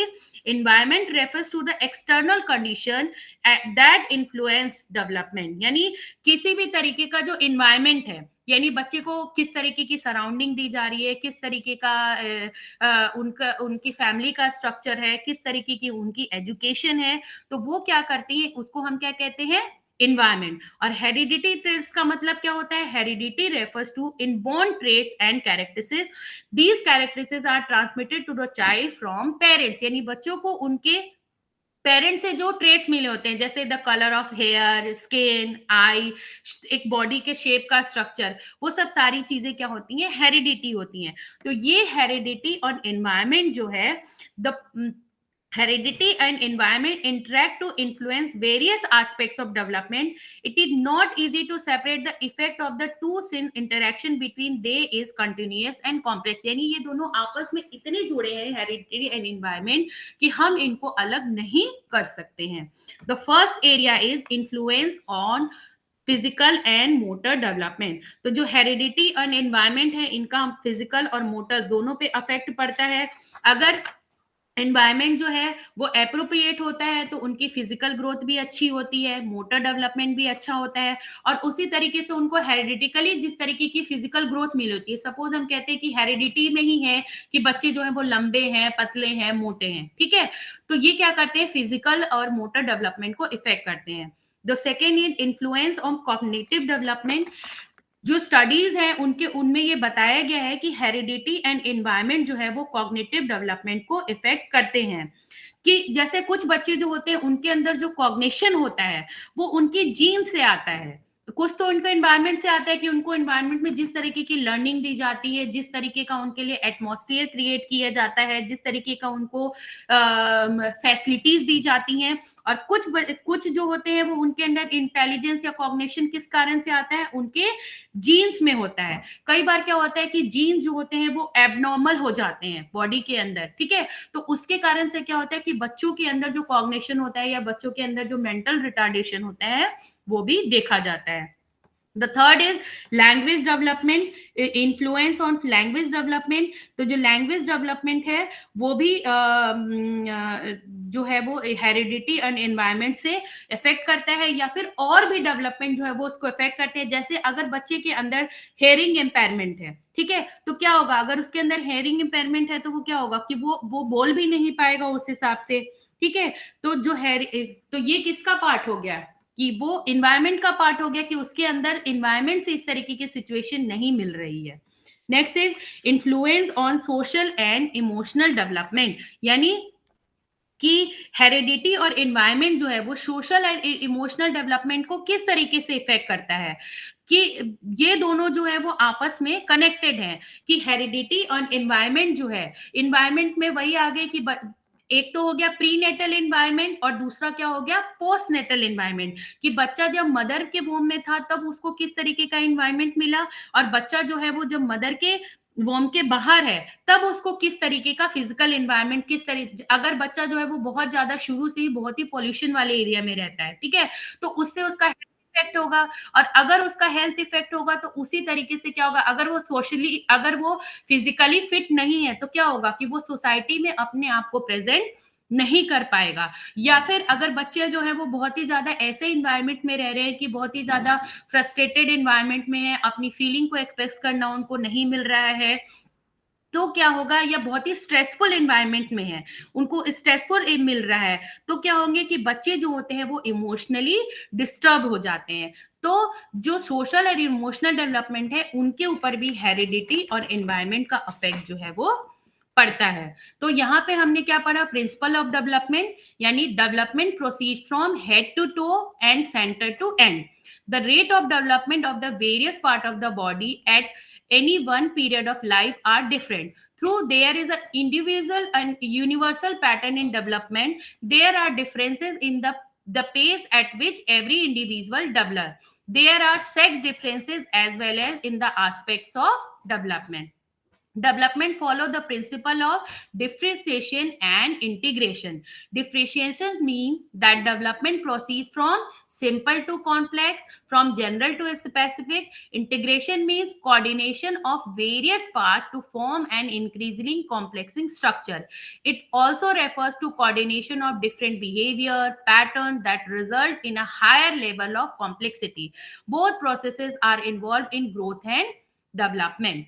In the course of development, there are some period when the child is mature, example biological ready, that is and ready to learn particular skill. At this time, it is important that the child has the appropriate experiences so the learning takes place. These period are referred to as a critical period. मैंने बताया development का एक होता है कि उनका क्या होता है, एक क्रिटिकल पीरियड होता है कि वो बायोलॉजिकली जो है वो फिट है उस चीज को सीखने के लिए, तो अगर उस समय हम उन्हें देते हैं बेटर इन्वायरमेंट लर्निंग, तो क्या होता है कि वो किसी चीज को जल्दी सीख सकते हैं. Critical periods are the best time period to learn. However, even after the critical period, learning can take place, but it requires more effort. यानी कई बच्चों में क्या होता है कि critical period होने के बावजूद क्या होता है कि जो learning होती है उनको हम कराते हैं, लेकिन कई बच्चों में क्या होता है उसको हमें ज्यादा efforts लगाने पड़ते हैं. Then the environment and heredity. Environment and heredity are two factors that influence development. यानी किसी भी तरीके का जो डेवलपमेंट होता है, social, emotional, cognitive, physical, motor, जितने तरीके के डेवलपमेंट होते हैं उनको बेसिकली टू फैक्टर इफेक्ट करते हैं, एनवायरनमेंट एंड हेरिडिटी. एनवायरनमेंट के अंदर सारी चीज आ जाएंगी, मदर का किस तरीके का फादर के साथ रिलेशन है, फैमिली का स्ट्रक्चर, किस तरीके का उनको सोशल क्लास है, किस तरीके का बॉयज और गर्ल है, जेंडर है उनका, किस तरीके की एजुकेशन है, वो सब सारी चीजें किस में आती है, एनवायरनमेंट में. Environment can be categorize as prenatal and postnatal. Prenatal का मतलब जब बच्चा मदर के वूम में है तो किस तरीके का उसको एनवायरनमेंट मिला है. मदर को अगर स्ट्रेस होगा तो बच्चे के अंदर भी क्या होते हैं, उस स्ट्रेस की कुछ ना कुछ डिसक्वालिटी जो है वो उनके अंदर आती है. Postnatal environment include physical setting and social experiences. Heredity refers to the traits and characteristics that the child is born with. These are transmitted from the parents to child through gene. Human development is a result of interaction between heredity and environment. यानी किसी भी human का जो development होता है वो किस चीज पे डिपेंड करता है कि किसका रिजल्ट है, हेरिडिटी एंड एनवायरनमेंट का. यानी उनको जितने भी फेवरेबल एनवायरनमेंट की कंडीशन मिलेगी, जितना उनको हेरिडिटी मिलेगा, उतने ही बच्चे के अंदर क्या होते हैं, डेवलपमेंट जो है वो अच्छे होते हैं. तो यहाँ पे हमारा जो ये ब्लॉक 1 था, इंट्रोडक्शन टू चाइल्ड डेवलपमेंट, वो जो है यहाँ पे हमारा कंप्लीट होता है. किसी को इसमें कुछ पूछना है या हम आगे नेक्स्ट यूनिट पे चले? Sir, can be start block 2?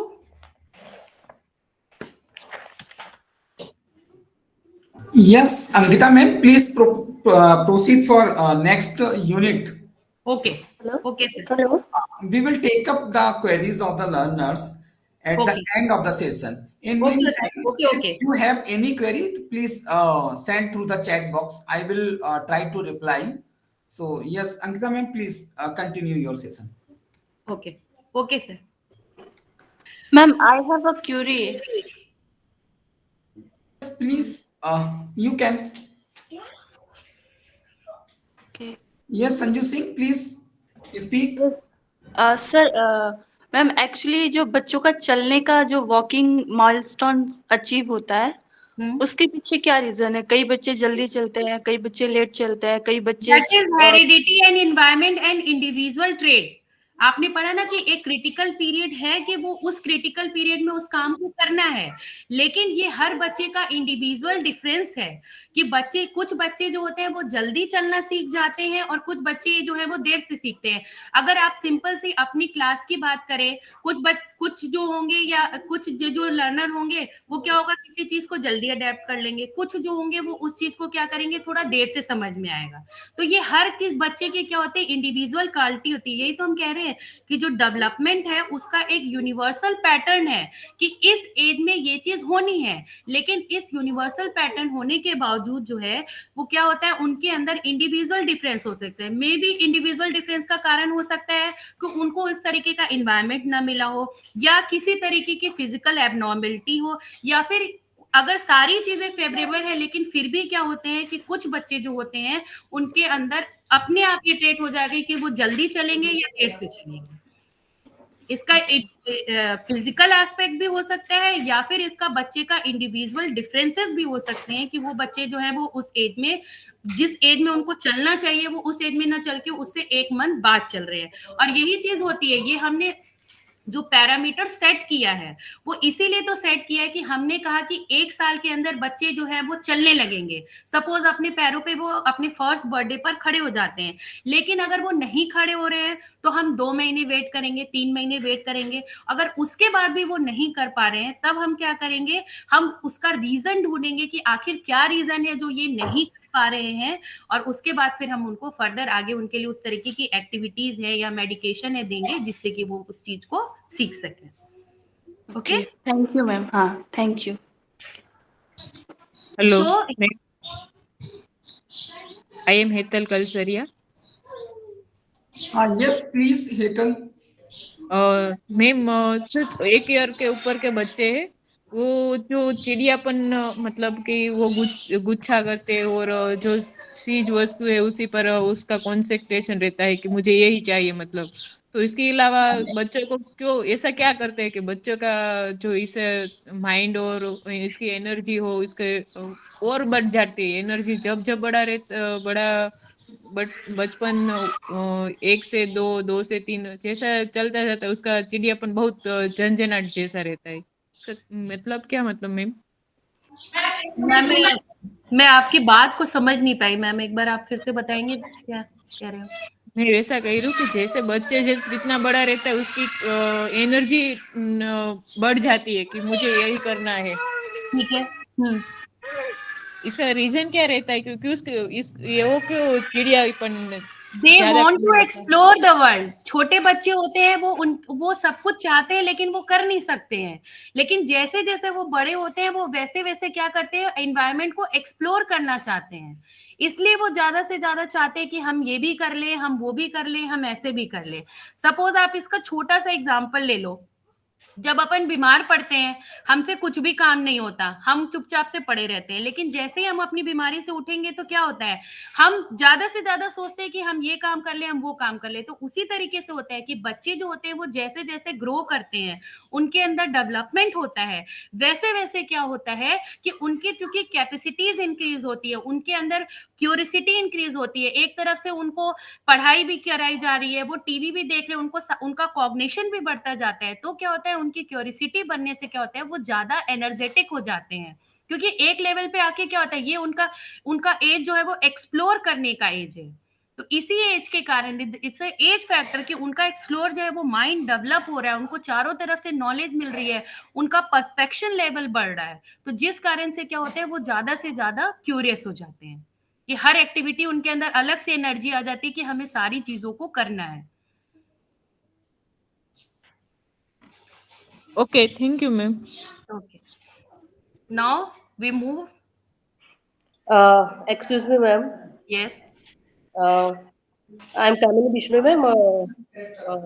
हमारी स्कूल में से मोर देन 10 कैंडिडेट्स ने एडमिशन लिया है for this course, and counselling का टाइमिंग ये है एंड ड्यूरिंग स्कूल आवर्स है, so teachers are not able to join this course, so any facilities will get 2 to 4 o'clock wala time is okay for everyone, so I think and is it possible any changes in assistant director sir जो है वो इस question का ज्यादा जवाब दे Okay, सकते I already dropped that Gmail, one email, but जब ये आप एक बार इसके लिए जो आपके जो भी रीजनल सेंटर है उनसे एक बार कांटेक्ट कर लीजिएगा, क्योंकि हमें जो टाइम स्लॉट हुआ हम उसमें काउंसलिंग ले रहे हैं, ठीक है। okay, so और during these hours थोड़ा हमारे टीचर्स अटेंड नहीं कर पाएंगे। ओके ओके ओके, मैं Okay, बाकी thank you. जो रीजनल सर हैं उनको भी ये बात आपका मैसेज पहुंचा दूंगी। बाकी आप भी आपके जो रीजनल सेंटर के हेड होंगे उनसे आप अपने रीजनल सेंटर से बात इस चीज को करके आप अपनी प्रॉब्लम को बता सकते हैं। Okay, okay. Thank you, ma'am. Okay. So now here we complete about the block 1. Now block 2. The block 2 is prenatal development and care. What is the prenatal? Prenatal का मतलब क्या होता है कि बच्चे के जन्म से पहले, प्रीनेटल यानी बच्चा जो है जब वो मदर के वूम में है, ठीक है, तो उस समय बच्चे का जो डेवलपमेंट होता है, जो टर्म होता है, उसको हम बोलते हैं प्रीनेटल डेवलपमेंट एंड केयर। किसी भी बच्चे के डेवलपमेंट के लिए हमने जितने भी एरिया डेवलपमेंट के पढ़े हैं उसके लिए ये सब सारे डेवलपमेंट जो होते हैं वो प्रीनेटल फेज में भी होते हैं, ठीक है।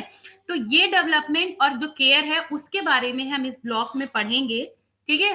तो इस ब्लॉक में जो यूनिट 4 है इसके अंदर बेसिकली हम पढ़ेंगे अबाउट कंसेप्शन, उसके बाद इंट्रा यूट्राइन ग्रोथ, यानी इंट्रा यूट्राइन ग्रोथ मतलब मदर के वोम के अंदर जो भी ग्रोथ होता है, period of the ovum, period of the embryo and the period of the foetus, then birth of the child, उसके बाद care of mother during pregnancy, nutrition, health care and emotional stress, ठीक है। तो किसी भी बच्चे की जो लाइफ जो होती है वो कहाँ से स्टार्ट होती है? मदर के वोम से स्टार्ट होती है। The process when the life start is conception. Conception कब अकर होता है? Conception occur when the sperm unites with the egg to form a single cell called the zygote, यानी जो मेल के स्पर्म होते हैं और जो फीमेल होती है उसका ओवम होता है, जब ये आपस में मिलते हैं तो ये एक एग को बनाते हैं, सिंगल सेल को, जिसको कि हम क्या कहते हैं? जाइगोट कहते हैं। और यही जाइगोट जो होता है जो बनता है दैट इज कंसेप्शन। तो जो development from conception to till birth, conception से लेकर किसी भी बच्चे का जो जन्म का टाइम होता है वो कितने टाइम का होता है? इट्स 9 मंथ, ठीक है। तो ये जो 9 मंथ का टाइम होता है इसको हम 3 स्टेजेस में डिवाइड करते हैं। The period of the ovum which lasted from conception to 2 weeks, the period of the embryo which lasted from the 3rd week and after conception to which lasted from the 3rd week, yani after conception to 8 week, the period of the fetus which began from the 9 week and lasted till birth, ठीक है।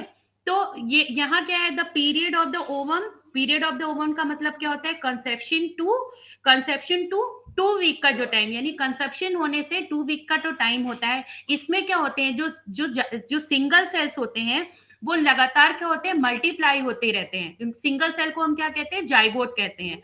और ये जो zygote होते हैं ये multiple time जो है वो आपस में बढ़ते रहते हैं, जिससे कि जो क्या होता है कि धीरे धीरे वो एक सिंगल सेल जो होता है वो बाद में किस में कन्वर्ट हो जाता है? एक चाइल्ड में कन्वर्ट हो जाता है। और इस द पीरियड ऑफ ओवम के जो लास्ट का जो टाइम होता है 2 वीक्स का, इसी समय ये जाइगोट जो होते हैं इनके बाहर के जो सेल होती है ये क्या होती है? सेल जो होती है वो डिवाइड होकर मदर का जो वोम होता है उसमें क्या होती है, इम्प्लांट हो जाती है। तो उसी को हम क्या कहते हैं, इम्प्लांटेशन, यानी वो मदर के वोम में जाकर, मदर का जो यूट्रस होता है वहां पर जाकर वो क्या होती है, अटैच हो जाती है। तो this is the period of ovum. The second one is the period of embryo. The period of embryo means 3rd week to 8th week. 3rd week to 8th week का जो टाइम होता है वो period of embryo होता है। इसमें आप basically detail में पढ़ोगे कि जो पीरियड जो 3rd से 8th वीक का टाइम होता है, बेसिकली ये जो होता है वो ऑर्गन फॉर्मेशन का टाइम होता है। ठीक है, कि इस समय जो सेल्स होते हैं वो लगातार डिवाइडेड होते रहते हैं, और उन डिवाइडेशन से ये क्या होता है कि बच्चे के जो भी शरीर का जो स्ट्रक्चर होता है वो धीरे धीरे बनता है। जैसे वो डिवाइड होते हैं तो पहले उनका हेड की आउटलाइनिंग बनेगी, उसके बाद बाकी के पार्ट की आउटलाइनिंग बनेगी, फिर धीरे धीरे उनके हैंड्स बनेंगे, फिर उनके नोज बनेंगे। तो किस मंथ में क्या क्या चेंजेस आते हैं वो चीज जो होता है वो क्या होता है, द पीरियड ऑफ एम्ब्रियो, यानी जो 8 वीक तक का जो टाइम होता है इसमें किसी भी एम्ब्रियो, इसको क्या बोल देते हैं, एम्ब्रियो। तो एम्ब्रियो का जो स्ट्रक्चर होता है वो डिसाइड हो जाता है। The 3rd period of fetus which begins from the 9th month and the last is till birth. The period of the embryo and the early fetal period, the period up to 12 weeks after conception, is a critical period, since this is the time when the major organ and the system of the body are begin and form are developing at a fast rate. और ये जो embryo का जो time होता है ये बहुत ही crucial time होता है। क्यों? क्योंकि इसी में जितने भी बॉडी के ऑर्गन्स होते हैं वो बनते हैं, और अगर इस समय किसी भी तरीके की मिस हैपनिंग होती है या किसी भी तरीके का मदर की तरफ से किसी भी तरीके का डिस्ट्रेस मिलता है, जैसे मदर को स्ट्रेस है या मदर को किसी तरीके की सीवियर बीमारी है और वो उसकी किसी तरीके की मेडिसिन ले रही है, तो वो सब सारी चीजें क्या होती हैं, जो एम्ब्रियो है उसके उस ऑर्गन फॉर्मेशन के डेवलप को इफेक्ट करती है। जैसे आपने कुछ बच्चों के लिए सुना होगा कि कुछ बच्चे एकदम हेल्दी होते हैं, जबकि कुछ बच्चों में कई बार कुछ डिफिकल्टीज आ जाती है, जैसे उनका कोई ऑर्गन ठीक तरीके से फॉर्मेट बना नहीं होता है या उनके ऑर्गन के स्ट्रक्चर में किसी तरीके का डिफरेंस हो जाता है। तो ये जो चीजें होती हैं, क्यों हम कहते हैं कि पूरी जो प्रेगनेंसी का टाइम होता है वो किसी भी मदर के लिए बहुत ही क्रूशियल होता है। वो इसीलिए होता है क्योंकि उनके इस समय जो डेवलपमेंट्स होते हैं, जो ग्रोथ हो रही है, जो उनका मल्टीपल सेल बन रहे हैं, ऑर्गन्स बन रहे हैं, अगर उसमें किसी भी तरीके की रुकावट आती है, किसी तरीके के मेडिसिन का साइड इफेक्ट होता है, तो वो उसकी हेल्थ को इफेक्ट करता है। ठीक है, और उसके बाद क्या होता है, किसी भी बच्चे का जन्म होता है, उसके बाद किसी भी बच्चे का जन्म होता है, the birth of a child. तो birth of a child 9 month के बाद क्या होता है, बच्चे का जन्म होता है। और किसी भी बच्चे के जन्म के लिए पहले के समय में आपने सुना होगा मिडवाइफ, आशा वर्कर्स होती थी या लोगों के घर में ही डिलीवरी हो जाती थी। अच्छा, मदर के वूम में बच्चा जो होता है वो मदर के वूम में किससे अटैच होता है, प्लेसेंटा के through. It's called a cord, it's called placenta. उसी प्लेसेंटा से बच्चे जो होते हैं वो मदर से अटैच होते हैं। मदर के वूम में बच्चा खुद से ब्रीथ भी नहीं करता, खुद से फूड उसको कहाँ से मिलता है, ये सारी चीजें जो होती हैं प्लेसेंटा या फिर हम इसको बोलते हैं अम्बिलिकल कॉर्ड, इससे वो अटैच होते हैं, इसी से न्यूट्रिशन उसको मिलता है। दैट्स व्हाई इसीलिए हमेशा कहा जाता है कि मदर की जो मेंटल स्टेट है, मदर का किस तरीके की फूड दिया जा रहा है, किस तरीके का एनवायरनमेंट दिया जा रहा है, किस तरीके की वो मेडिसिन लेती हैं, वो सब सारी चीजें जो है वो बच्चे को क्यों अफेक्ट कर रही है, क्योंकि मदर जो भी चीज खा रही है उसी का पार्ट जो है वो बच्चे के, वो प्लेसेंटा से बच्चे के अंदर जा रहा है, उसी तरीके का डेवलपमेंट होगा। अगर वो कोई गलत मेडिसिन लेगी तो वो मेडिसिन बच्चे तक भी जाएगी। ठीक है, तो इससे होता है, और धीरे धीरे क्या होते हैं कि अगर सारी कंडीशन फेवरेबल होती हैं तो बच्चा जो होता है वो हेल्दी होता है। तो the birth of a child यानी बच्चे का जन्म जो होता है वो आफ्टर 9 मंथ यानी कंसेप्शन के 9 मंथ के बाद होता है। बहुत कोई अर्ली कॉम्प्लेक्सेस होते हैं, यानी कोई किसी तरीके की क्रिटिकल कंडीशन होती है, जैसे कि ये प्लेसेंटा जो है अगर बच्चे के चारों तरफ लिपट जाता है, या फिर बच्चा जो होता है उसकी हार्ट बीट कम हो जाती है, या और कोई कॉम्प्लेक्शन होता है, तो बच्चे का अर्ली बर्थ 7 मंथ 8 मंथ इसमें कराया जाता है, वरना बच्चे की क्या होती है, नॉर्मल डिलीवरी हो जाती है।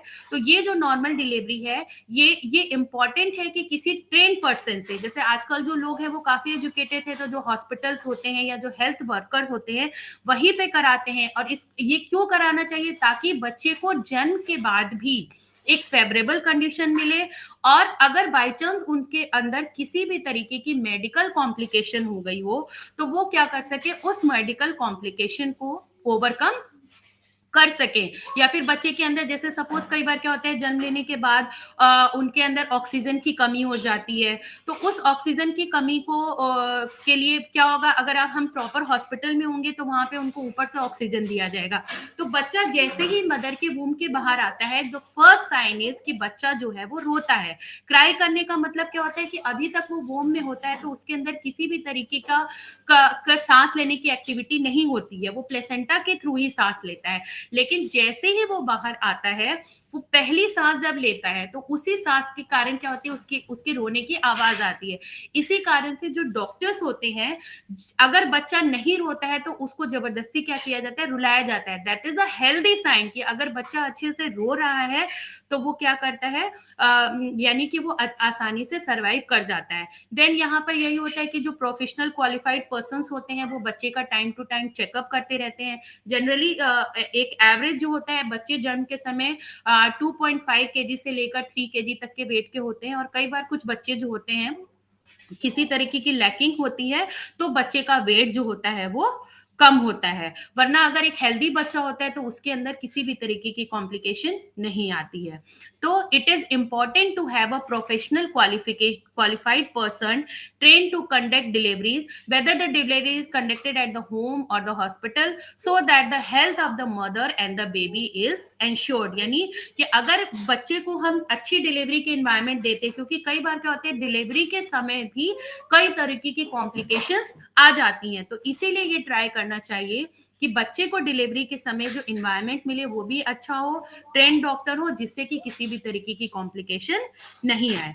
The next birth of the child हो गया, तो उसके बाद है care of the mother during pregnancy. यानी कि प्रेगनेंसी के समय जो मदर है, क्योंकि बच्चे को जो भी एनवायरनमेंट मिल रहा है, बच्चे को जो भी न्यूट्रिशन मिल रहा है, जो भी फूड मिल रहा है, वो सारे किससे मिल रहा है, मदर से मिल रहा है। ठीक है, तो इसलिए जो मदर है उनका प्रेगनेंसी के दौरान उनका जो न्यूट्रिशन है, उनकी जो हेल्थ केयर है, उनका जो इमोशनल स्टेट है, वो चीजें जो है वो क्या होनी चाहिए, एप्रोप्रिएट होनी चाहिए। The first point is nutrition. As you know, nutrition is provide a very important role in child health। ठीक है, अगर मदर जो है अगर वो प्रॉपर न्यूट्रिशन लेती है, जैसे कि जितने भी न्यूट्रिएंट्स होते हैं, vitamin, minerals, fat, carbohydrate, protein, iron, ये सब सारी चीजें जो होती हैं वो मदर को एप्रोप्रिएट मिलनी चाहिए। क्यों मिलनी चाहिए? क्योंकि मदर जो भी चीज इंटेक करती है वही चीज बच्चे के अंदर जाती है, और उसी से बच्चे का जो ग्रोथ और डेवलपमेंट होता है वो अफेक्ट होता है। ठीक है, तो अगर कई बार क्या होता है कि कुछ मदर्स होती हैं उनमें कुछ विटामिन और मिनरल्स की कमी होती है, तो इसीलिए डॉक्टर्स क्या करते हैं कि उनको एक्स्ट्रा न्यूट्रिशन के लिए जो सप्लीमेंट्स होते हैं मेडिसिन के थ्रू, या उनको कुछ और जो सप्लीमेंट्स होते हैं, कोई न्यूट्रिशन होता है वो प्रोवाइड कराते हैं, जिससे कि जो मदर है उसके सारे न्यूट्रिशनल कंपोनेंट जो होते हैं वो पूरे रहें, और बच्चे का जो डेवलपमेंट हो या उसकी जो ग्रोथ हो वो हेल्दी हो। ठीक है, अब इसमें जैसे जनरली देखा जाता है कि जो मदर्स होती हैं उनके अंदर कई बार क्या होता है, इस दौरान पूरी प्रेगनेंसी के दौरान क्या होती है, उनको आयरन की, फॉलिक एसिड की, ठीक है, विटामिन की कमी हो जाती है। तो इसलिए डॉक्टर जो है वो उनको सजेस्ट करते हैं कि उनको टाइम टू टाइम जो आयरन, फॉलिक एसिड, विटामिन वगैरह की जो कैप्सूल्स होती हैं वो उनको लेनी चाहिए। तो चूंकि न्यूट्रिशन जो है वो किसी भी हेल्थ का बेस होती है। बेबी का हेल्थ कैसा होगा, फिजिकल हेल्थ, वो किसके ऊपर डिपेंड करेगी? पहली चीज मदर के न्यूट्रिशन पे। अगर मदर जो है वो न्यूट्रिशन अच्छे से ले रही है, उनके अंदर किसी तरीके की न्यूट्रिशनल डेफिशिएंसी नहीं है, तो बच्चे के अंदर भी क्या होगा कि वो सारे न्यूट्रिशन जो है वो पूरी तरीके से अवेलेबल होते हैं। The second point is health care. Health care का मतलब क्या होता है कि मदर को प्रॉपर जो टाइम टू टाइम उनको हेल्थ चेकअप्स होते हैं, ठीक है, कि उनको किस तरीके का वो देना है, क्या कहते हैं, हेल्थ केयर सर्विसेज देनी है, कि उनको प्रॉपर रेस्ट भी देना है, क्योंकि ये सब सारी चीजें किसको अफेक्ट कर रही हैं, बेबी को अफेक्ट कर रही हैं।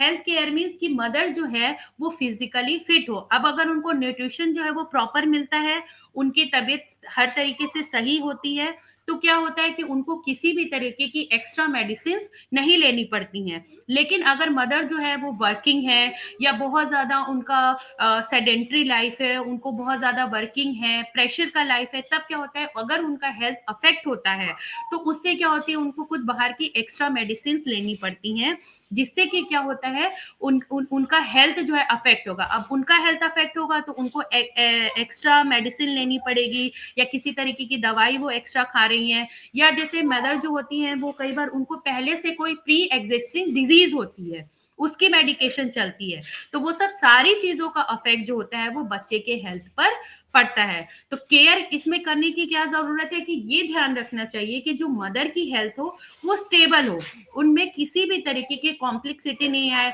जैसे कई बार क्या होता है कि कुछ मदर्स जो होती हैं वो बहुत ज्यादा आउटिंग करती हैं, आउटिंग करने से क्या होता है, आप बहुत ज्यादा पॉल्यूशन के कांटेक्ट में आओगे, तो वो पॉल्यूशन जो होता है वो भी एक, या मदर जो होती हैं वो किसी तरीके का ड्रग ले रही होती है, किसी जैसे अल्कोहल का इंटेक कर रही होती है, सिगरेट का इंटेक कर रही थी, तो इन सब चीजों के जो स्मोक होती है, या इन चीजों का जो साइड इफेक्ट होता है, ये बच्चे के डेवलपमेंट में, बच्चे का जो ग्रोथ होता है या बच्चों की जो डेवलपमेंट होती है उसमें वो दिखाई देता है। यहाँ पर ये ध्यान देने वाली चीज होती है कि प्रेगनेंसी के दौरान मदर जो है उनको किसी भी तरीके का अल्कोहल का, किसी भी तरीके के स्मोक का, या किसी भी तरीके की हार्मफुल मेडिसिन का या एक्स्ट्रा मेडिसिन का यूज नहीं करना चाहिए। उनको ज्यादा से ज्यादा प्लीजेंट एनवायरनमेंट जो है वो प्रोवाइड कराना चाहिए। The next one is emotional state. Emotional states का मतलब क्या होता है कि किसी भी मदर प्रेगनेंसी के दौरान क्या होते हैं, मदर के अंदर बहुत सारे हार्मोनल चेंजेस होते हैं, और ये हार्मोनल चेंजेस जो होते हैं वो उनके इमोशनल स्टेट को अफेक्ट करते हैं। कैसे इफेक्ट करते हैं, जो हार्मोनल चेंजेस होते हैं, कई बार क्या होता है कि मदर जो प्रेगनेंसी के दौरान उनको किसी भी तरीके का कोई कॉम्प्लेक्शन हो जाता है, जैसे कि कॉम्प्लिकेशन हो जाता है, जैसे कि या तो उनकी पीठ में दर्द हो जाएगा, उनके बोन्स में दर्द होना शुरू हो जाता है, पैरों में नमनेस हो जाती है, ठीक है। अब उस समय में अगर उनको फैमिली का प्रॉपर सपोर्ट मिलता है तब तो वो अपनी उस प्रॉब्लम को ओवरकम कर लेती हैं। लेकिन अगर उन्हें उस समय में फैमिली का प्रॉपर सपोर्ट नहीं मिलता, उन्हें प्रॉपर फैमिली की केयर नहीं मिलती है, तब क्या होता है कि उनको वहां पर सरवाइव करने में जो होती है वो दिक्कत होती है। तो इस इमोशनल स्टेट्स का क्या होता है, एक आप छोटा सा एग्जांपल ले लो, अगर हमारे घर में कोई फैमिली मेंबर है और वो किसी भी तरीके की बीमारी से गुजर रहा हो, या किसी भी तरीके का उसको घर के अंदर दिक्कत हो, अगर वो परेशान रहता है तो बाकी के जो मेंबर्स होते हैं उनके ऊपर भी उसका इफेक्ट पड़ता है, ठीक है। तो सेम यही कंडीशन है यहाँ पर कि मदर का जो इमोशनल स्टेट है, अगर मदर हैप्पी है तो उसके अंदर उसी तरीके के हार्मोन्स रिलीज होते हैं, जिससे कि बच्चा जो होता है उसके अंदर भी उसी तरीके की फीलिंग, उसी तरीके के इमोशन जो है वो डेवलप होते हैं। लेकिन अगर मदर को किसी भी तरीके का डिस्ट्रेस है, किसी भी तरीके का उनके ऊपर मेंटल प्रेशर है, किसी भी तरीके का उनके ऊपर एनवायरमेंटल प्रेशर है, तो क्या होता है, उनके अंदर अलग तरीके के हार्मोन्स होते हैं, प्रोड्यूस होते हैं, और वो हार्मोन जो होते हैं वो फर्दर क्या करते हैं, बच्चे के उसी तरीके के डेवलपमेंट को, बच्चे के ग्रोथ को अफेक्ट करते हैं। तो इसी कारण से हम कहते हैं कि ये डेवलपमेंट का एक, प्री नेटल डेवलपमेंट का एक ये मेन एस्पेक्ट है कि मदर को पूरी प्रेगनेंसी के दौरान जिस तरीके के केयर, जिस तरीके का न्यूट्रिशन, या जिस तरीके की उनको प्रोवाइड कराई जाती है, न्यूट्रिशन प्रोवाइड कराया जाता है, वो क्या करते हैं, बेबी के, एक हेल्दी बेबी को डेवलप कराने में मदद करते हैं, ठीक है। तो इसीलिए हम क्या कहते हैं कि बच्चे के किसी भी चाइल्ड के डेवलपमेंट में प्रीनेटल डेवलप, उसका जो प्रीनेटल फैक्टर और पोस्ट नेटल फैक्टर, ये दोनों ही क्या करते हैं, उसके डेवलपमेंट को अफेक्ट करते हैं। एक मदर जो है वो जितनी हेल्दी होगी, जितना अच्छा उसको न्यूट्रिशन मिलेगा, जितना अच्छा उसको एनवायरनमेंट मिलेगा, जितने फेवरेबल उसके लिए इमोशनल स्टेट्स होंगे, कंडीशन होंगे, बच्चे जो है वो उतना ही ज्यादा क्या होते हैं, हेल्दी होते हैं। क्योंकि आपने देखा कि पूरी प्रेगनेंसी के दौरान ही क्या होता है कि एक जो चाइल्ड, एक जो ओवम है, ओवम से ovum,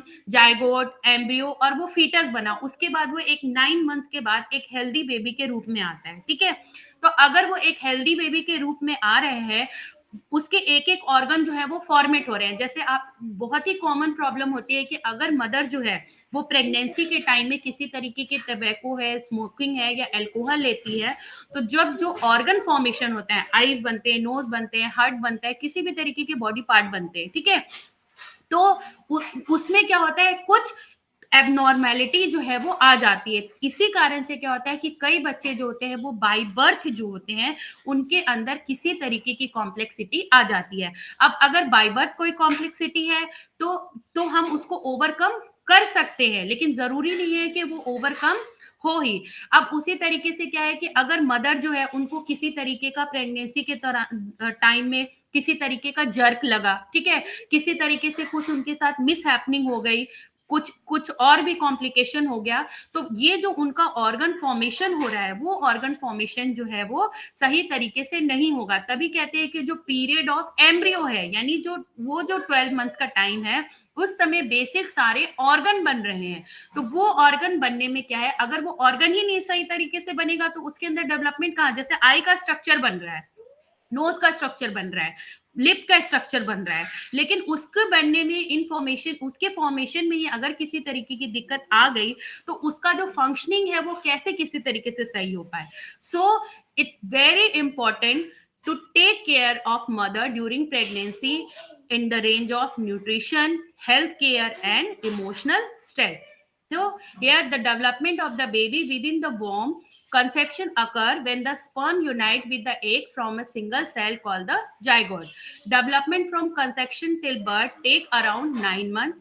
The period of prenatal development is usually divided into 3 stages. As I say, the period of ovum, which lasted from conception to 2 weeks, the period of the embryo, which lasted from the 3rd week after conception to the 8th week, and it is a very important phase because mostly organs develop. The period of the fetus, which begins from the 9th week and the lasted till birth. The period of the embryo and the early fetal period, example the period up to 12 week after conception, यानी 12 week का time जो है conception से is very critical, since this is the time when the major organ and system of the body are begun formed and are developed at a fast rate. It is important to have a professional qualified person trained to conduct deliveries, whether the delivery is conducted at home or hospital, so that the health of the mother and the baby is ensured. और यहाँ एक चीज और important होती है कि after delivery भी बच्चे को एडिक्वेट एनवायरमेंट देना है, क्योंकि मदर के वूम में क्या होता है कि वोम का जो एक पर्टिकुलर टेम्परेचर सेट होता है, ठीक है। जैसे ही बच्चा बाहर के एनवायरनमेंट में आता है, कभी सर्दी होती है, कभी गर्मी होती है, बहुत ज्यादा लाइट होती है, बहुत कम लाइट होती है, ठीक है। तो इसीलिए आपने देखा होगा कि जो हॉस्पिटल्स होते हैं, वहां पे जो कमरे होते हैं, वहां पर प्रॉपर इस तरीके की लाइटिंग, इस तरीके का एनवायरमेंट होता है जो बच्चे के, जो मदर के वोम से कनेक्टेड होता है, मदर के वोम के जैसा हो, ताकि बच्चे जो है जब वो बाहर के एनवायरनमेंट में आए तो उनको किसी भी तरीके का डिस्ट्रेस या डिस्कम्फर्ट नहीं हो, वो यहाँ के वातावरण में इजिली अडॉप्ट कर सके। It is important that the mother take care of herself during pregnancy, यानी मदर को खुद भी अपना ध्यान रखना चाहिए और दूसरे लोगों को भी ध्यान रखना चाहिए। She must maintain good health, eat enough food, take care of her increasing nutritional needs and remain relaxed and happy। यानी इस समय क्या होते हैं, न्यूट्रिशनल रिक्वायरमेंट जो है वो बढ़ जाती है, आयरन की, फॉलिक एसिड की, कार्बोहाइड्रेट की, फैट की, प्रोटीन की। क्यों? क्योंकि उसी से वो सारा न्यूट्रिशन जो है वो बच्चे को मिल रहा है। तो जो मदर है इस समय उसको क्या, ऐसा नहीं है कि आजकल आपने देखा होगा डॉक्टर ये नहीं कहते कि आप खा के ना एकदम बहुत ज्यादा हो जाओ, लेकिन यहाँ फूड लेने का मतलब क्या होता है कि आप nutritious food low, healthy food low, so that बच्चे के अंदर भी वो सारे न्यूट्रिएंट और जितने भी उसके प्रोटीन्स, फैट, विटामिन हो, वो सारे बच्चे के अंदर एडिक्वेट अमाउंट में जाए। क्यों? क्योंकि न्यूट्रिशन जो है, ये जो ऑर्गन फॉर्मेट होते हैं और उन ऑर्गन का डेवलपमेंट होता है, उसमें हेल्दी रोल जो है वो प्ले करते हैं। सपोज प्रोटीन है, प्रोटीन एक तरीके का न्यूट्रिशन है जो बच्चे के ग्रोथ और डेवलपमेंट के लिए बहुत जरूरी है। तो मदर जो है अगर वो प्रॉपर अमाउंट में प्रोटीन लेगी, प्रॉपर अमाउंट में न्यूट्रिशन लेगी, तो क्या होगा, इससे बच्चे का ग्रोथ और डेवलपमेंट जो है वो अफेक्ट होगा। ठीक है।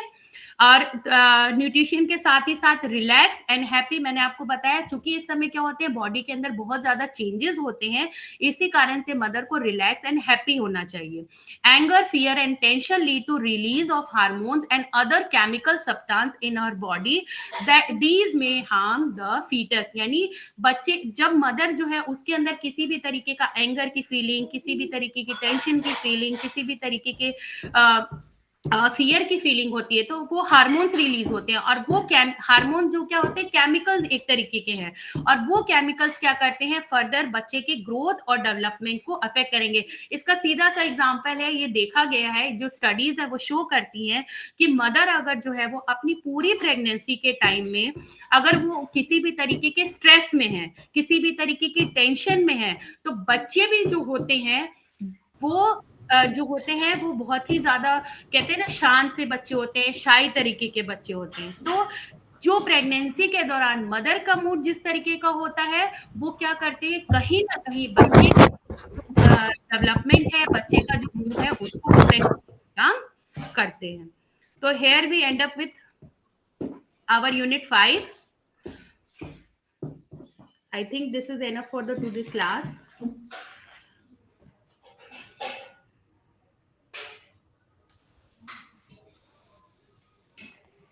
Any queries?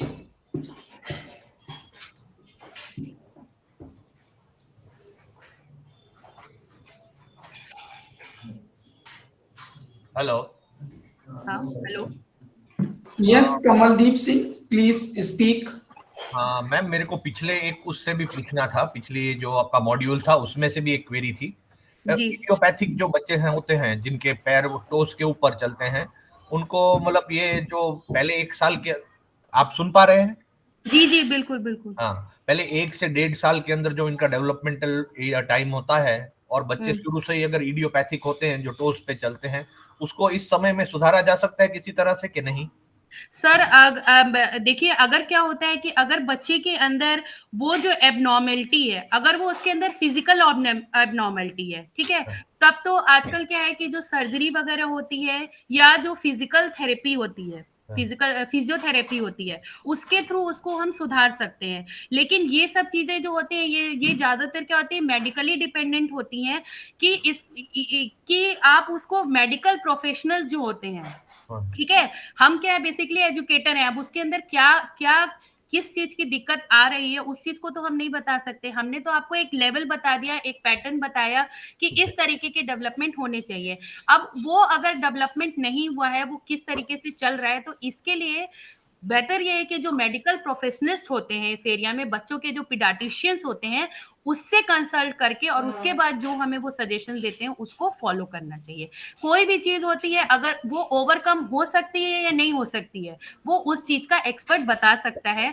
और जब वो एक्सपर्ट आपको जो भी चीज सजेस्ट करे कि आपको अपनी तरफ से ये एफर्ट करना है, हमें अपनी तरफ से ये एफर्ट करना है, ठीक है, जैसे आपकी बीमारी से रिलेटेड नहीं है, लेकिन एक चीज ये कि अगर कोई बच्चा है, अगर वो ठीक से बोलता नहीं है, तो अपन उसकी क्या कराते हैं, हम लोग उसकी स्पीच थेरेपी देते हैं। लेकिन उस स्पीच थेरेपी देने के बाद भी क्या होता है, घर में भी वो आपको सजेस्ट करेंगे कि आपको बच्चे के लिए किस तरीके का लैंग्वेज के लिए कोशिश करनी चाहिए जिससे वो अच्छे से बोल सके। तो ये जो आप पर्टिकुलर डिजीज जो भी चीज सिचुएशन बता रहे हैं, इसके लिए जो मेडिकल एक्सपर्ट हैं वो आपको ज्यादा सही राय दे सकते हैं कि ये चीज जो है वो ओवरकम हो सकती है कि नहीं हो सकती है। Thank you ma'am.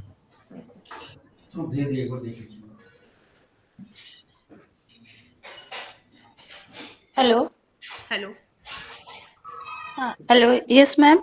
Yes ma'am, actually ये प्रेजेंटेशन हमें मिल सकती है ना?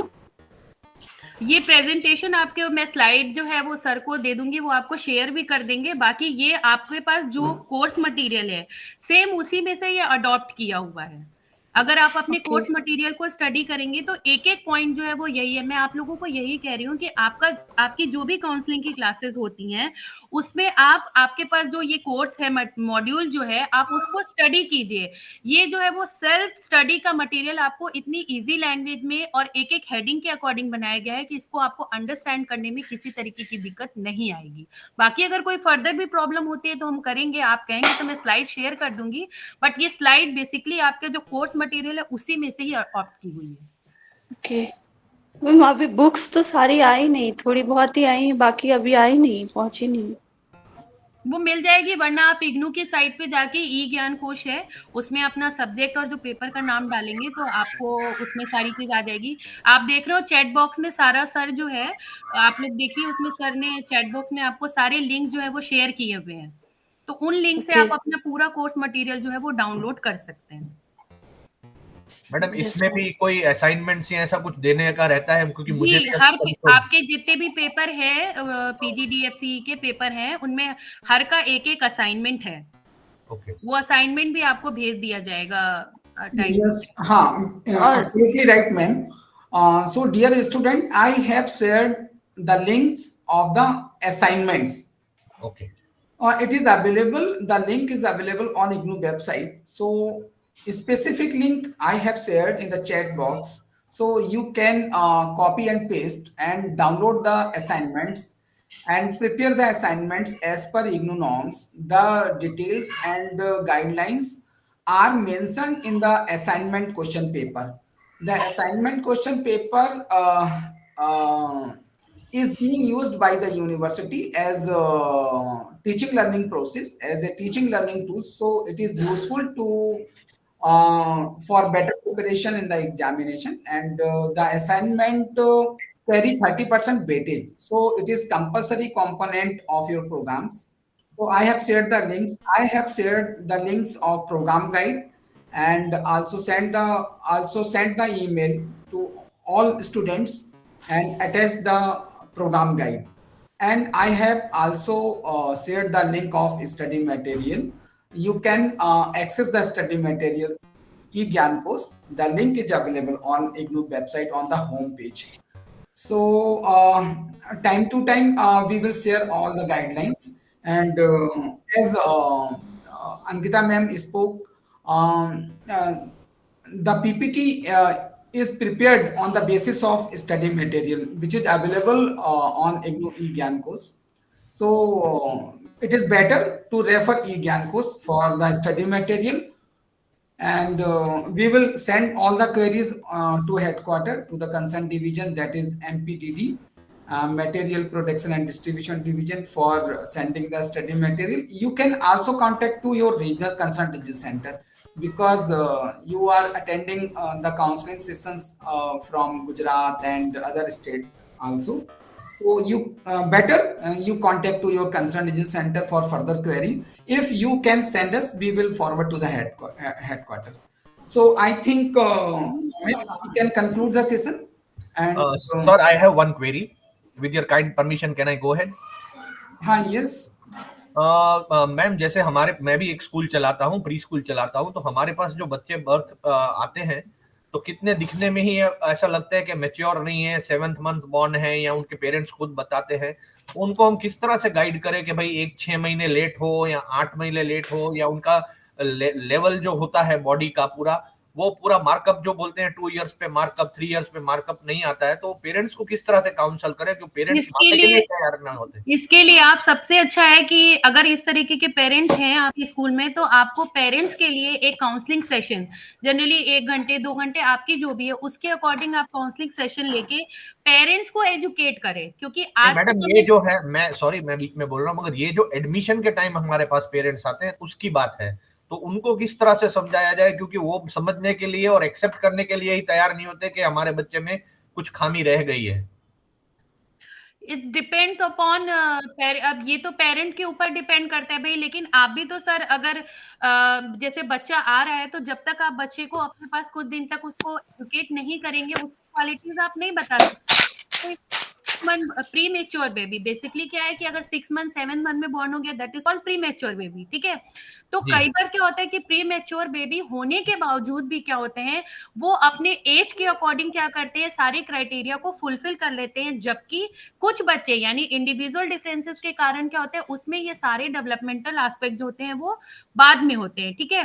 तो इसमें डिलेड लर्निंग के प्रॉब्लम जो आते हैं बाद में। जी जी, तो इसीलिए इसके लिए तो काउंसलिंग, पेरेंटल काउंसलिंग भी है। आप इसमें ये भी कर सकते हैं सर कि एडमिशन, जब आप बच्चों का एडमिशन का एक डेट ले रहे हैं तो उससे जी। पहले भी पेरेंट्स की एक नॉर्मल आप काउंसलिंग सेशन जनरल पेरेंट्स के लिए रख सकते हैं, जिसमें आप पेरेंट्स को ये सब सारे बच्चों के जो भी प्रॉब्लम्स आती हैं कि बच्चा अगर प्रीमेच्योर बेबी है तो उसके अंदर ये क्वालिटीज देर से आ सकती है, आप उनको पहले उस चीज को एजुकेट कर सकते हैं।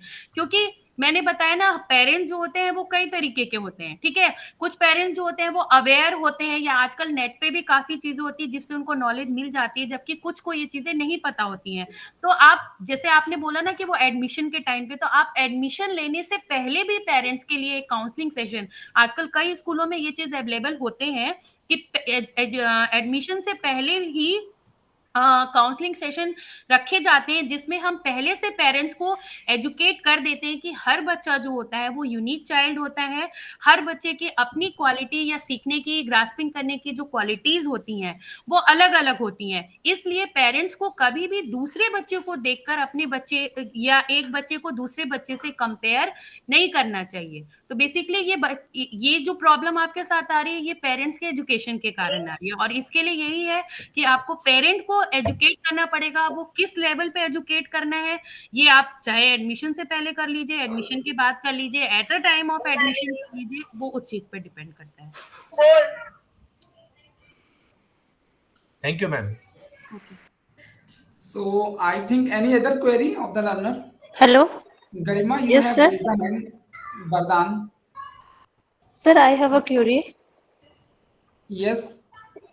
सर जो असाइनमेंट अभी सबमिट करना है वो जुलाई 2023 सेशन का है। Yes.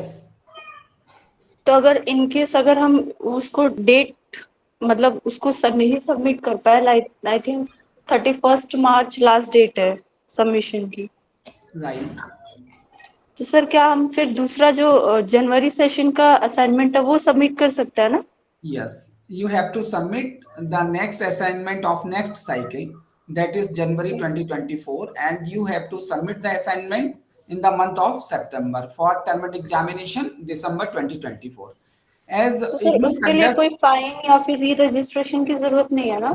आई थिंक इस प्रोग्राम में कोई रजिस्ट्रेशन नहीं है। आपका ये पीजी डिप्लोमा प्रोग्राम है जिसका मिनिमम ड्यूरेशन 1 ईयर है, तो इसमें Okay. कोई री रजिस्ट्रेशन नहीं है। आपको 1 ईयर में ये प्रोग्राम कंप्लीट करना है, और आप लोग जो आपका एडमिशन साइकिल है दैट इज जुलाई 2023। अगर कोई प्रीवियस सेशन के स्टूडेंट्स होंगे तो आप अकॉर्डिंगली, क्योंकि प्रीवियस सेशन के तो असाइनमेंट्स एग्जामिनेशन हो चुका है, अभी आपका जो नेक्स्ट एग्जामिनेशन होगा वो जून 2024 का एग्जाम होगा, और उसके लिए आप सब लोगों का असाइनमेंट सबमिट करने होंगे मार्च में 31। और सर अगर इनकेस 1 साल में नहीं कंप्लीट कर पाते तो हमारे पास 3 साल के अंदर है ना कि कभी भी कर सकते हैं? तो नेक्स्ट 6 मंथ का जब एग्जाम होगा, दिसंबर 2024 का एग्जाम होगा, तो आप सितंबर में सबमिट करेंगे असाइनमेंट Okay. और एग्जामिनेशन फॉर्म। अच्छा, okay okay okay, thank you sir. Okay. Sir आपको एक और नेक्स्ट था जो सेशन एक हमारे बिश्नोई मैडम ने भी ये पॉइंट उठाया था कि जैसे अभी हमारा स्कूल चल रहा है करंटली, तो कुछ आफ्टरनून में अगर आप हमारी तरफ से रिक्वेस्ट ऊपर पेश कर सकें तो बहुत ही अच्छा रहेगा कि आफ्टरनून का सेशन रहे, जैसे कामिनी मैडम ने बोला था, क्योंकि मैं भी अभी स्कूल छोड़ के कमलदीप जी, जो नेक्स्ट सेशन है उसका टाइमिंग 2 बजे से है। जी सर। और हम कोशिश ये करेंगे कि जो आप लोगों की रिक्वेस्ट है उसके अनुसार हम रीशेड्यूल कर पाएं। अगर हमारे एकेडमिक काउंसलर के लिए कोई प्रॉब्लम्स अगर नहीं होंगी, क्योंकि वो कहीं ना कहीं पर वर्किंग है, तो हम लोगों ने इस बात को भी ध्यान में रखा था। कुछ स्टूडेंट के ईमेल आए थे टाइमिंग्स के regarding, so we are working on it, so we will communicate to you. However, we are arranging the recorded counseling sessions, so the recordings of the session we will share to you। हाँ। और आप उसको भी देख सकते हैं, और बाकी अगर कुछ रिशेड्यूल होता है शेड्यूल तो हम लोग आपको बता देंगे। जी sir, thank you so much, thank you ma'am. तो next I think ma'am we can conclude the session. और जो नेक्स्ट आपका सेशन है वो आपका जो टाइमिंग है वो 2 बजे से 4 बजे तक रहेगा, और हमारे साथ में डॉक्टर ज्योति गौड़ मैम रहेंगी। और जो आपका सेकंड कोर्स है दैट इज MCD 002, और उसका कोर्स टाइटल है curriculum and pedagogy for early years and foundational stage education part 1।